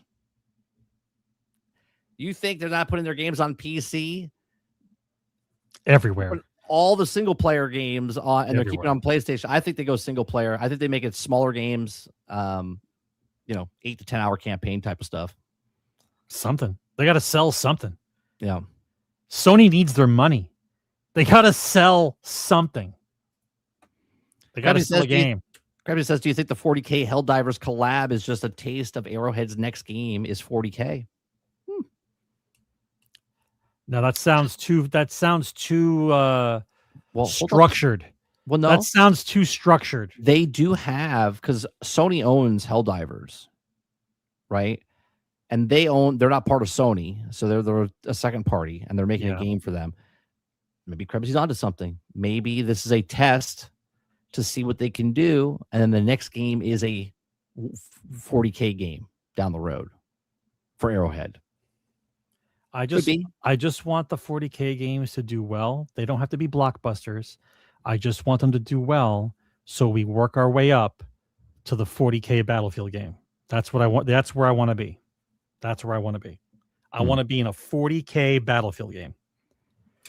That's the goal. Altern says, is Bungie's next project a Destiny dating sim? I know a few here that want to feel the clank of Gate 6. I didn't know they were shutting down Destiny 2, so it wouldn't surprise me if they did a fucking dating sim. I'll be honest with you. That's it. They'll come back and be like, they'll make a dating sim of who can date Cade 6. What about the girl that runs the Chris Everett, the Eververse store? The Eververse store. Was her name Chris Everett? Chris Everett was a tennis player, wasn't Tennis player, right? Yeah. What's her name? I don't remember her name anymore. I don't know what her name is, but it wasn't Chris Everett. You remember Chris Everett? I was like, wait a minute, isn't Chris Everett a tennis player? I think he was hot back in the day, I think. And the last one is Chopper Eric says Bungie has been known to hint at the future IP in their current game. Do you think there's a clue hidden now as of where they are headed? Well, no one would know because no one's playing Marathon. So if there is a hidden thing in Marathon about their next game, we're going to have to wait quite a bit. There might have been, there might have been Chopper, but it was done in the art style that they stole, so they had to get rid of it. Yeah, I don't know. Who knows? There could be, right? Because they had the board to tell you about Destiny back in the day inside of ODST, right? Maybe. All right. Anybody else? Let's see. Krebsy says, okay, what if they move away from seasonal format and back to the box top or whatever it's called in Destiny 1 had? I mean, that's sort of what I said, like they do for Division, right? Division 2, where they stop supporting it and then all of a sudden they go back to it. Like minimal viable product just to get them through the next year or two. So they stop now. They'll make an announcement like a year from now that Destiny 2 is getting another update or something just to kind of get it going again. I don't know. Let's see. Argus says that would also be the most mixtape woke-a-palooza dating sim ever. A bunch of activist weirdos at the company. Morosov in a hot tub could save Bungie. There you go. Let's see. OnlyFans. It's ridiculous. What was the thing you had to get for that fucking quest in for Morosov? Oh no, it wasn't Morosov. It was what was that? It was the gun. Is that who am I thinking? No, Morosov's the queen, right? Morosov's the queen. No, Morosov is the one with the fucking eyes. A lot of it. I'm getting confused now. No, that's not Morosov. That's Morosov's the queen, isn't it? No. Yeah, it is. No, the evil one that sided with you with all the eyes, that's not Morosov. No, the queen is Morosov. Yeah, the woke lady. Yeah. Morosov is the queen. Yeah, okay. What was the one? The one you're talking about is not her. No, I know that. The hot girl is Marasov. What's the one with the fucking 3 eyes? The one that wears the dark robe all the time? Yes. I don't remember her name anymore. Fucking... The Destiny's out of my head now. No, I don't think it's Aaron. No, she used to hide. Aaron? She used to hide underneath the. She used to hide inside down the steps inside the tower. Yeah. The blue lady with the white hair. Yeah, I know the blue lady with the white hair is Marasov. Eris Morn, yes. Eris Morn. That's correct. Thank you. Okay. Thank you. Like, I don't remember, man. It's been too many years. I stopped. I deleted all the information from Destiny. I stopped. It's out of my head. There's people right now sobbing on the internet. They're like, I can't believe it. It's over. They brought so many memories. I downloaded it years off of my brain. It's been like 5 years. I don't. It's just another Thursday. It's like, company's closed. I'll be like, nah, man, that sucks for them. Right? I have like no feelings for Bungie whatsoever. I'm like, oh well. Should have made a game. You know who I blame, Sarge? All the people that love Destiny so much, they didn't buy enough microtransactions. You guys didn't love Bungie enough? Yeah, you didn't love them enough. You didn't keep the lights on. You didn't buy enough it's your fault. microtransactions. It's your fault. Yeah, it's your fault that you didn't buy enough shit. Every single one of you that was a content creator and said you love Destiny so much, you didn't buy enough microtransactions. I'm sorry. Did you say Dado cried? For real? Wait a minute. Dado cried multiple times in his video. I haven't watched Dado in 5 years either. You know what? I would cry a little bit if my house, my car, my life was based off of that. Was based off of Destiny. Because they made so much money off of that, and now they have nothing. Because they can't make content off Marathon. So they're like, what the fuck do I do now? Now they're sitting at house going, Roblox? Minecraft? Like, maybe I should have invested this money. maybe I should have did something with this money besides spend it. I'm not going to show that on stream. I'll turn. Listen, I'm not watching Beta Hulk, and I'm not watching men cry over video games. I'm sorry. Not doing it. The only crying I want to see is the original State of Decay when the guy had a full maxed out character and he got killed because of a stupid error and he lost this guy, and watch that guy cry. Okay. And that's the only guy I want to watch crying on the internet about a video game. All right, that's it. Why not? It's fun. I mean, I'll watch it on my own time. I'm not going to watch it on stream. No. All right. That's going to do it for Generation X Gaming, a weekly podcast that goes over a few of the top stories of the past week and we rant along the way. Generation X Gaming episode 490 is in the can. We do appreciate you very much. Make sure you hit that like button. Make sure you hit the subscribe button. We'll be back on Monday. For the Daily Grind in the morning at 10 o'clock in the morning, Monday through Thursday. We also doing Fake Wizard News on Wednesday nights at 8 p.m. Eastern over on Fake Wizard News, or Fake Wizard Live, I think is the channel. I'll be there most Wednesdays. I think that's it. And then we do the podcast here on Thursday nights. You guys have a great rest of your day, evening, or night, and have a great weekend. And we'll see you guys on Monday. Thanks for watching. Take care, guys. Game on. Retro meets the now and here. Gaming tales you need to hear. Laugh and shout and sometimes sneer.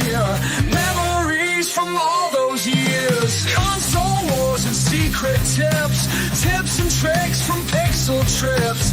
News that pours from gaming sips.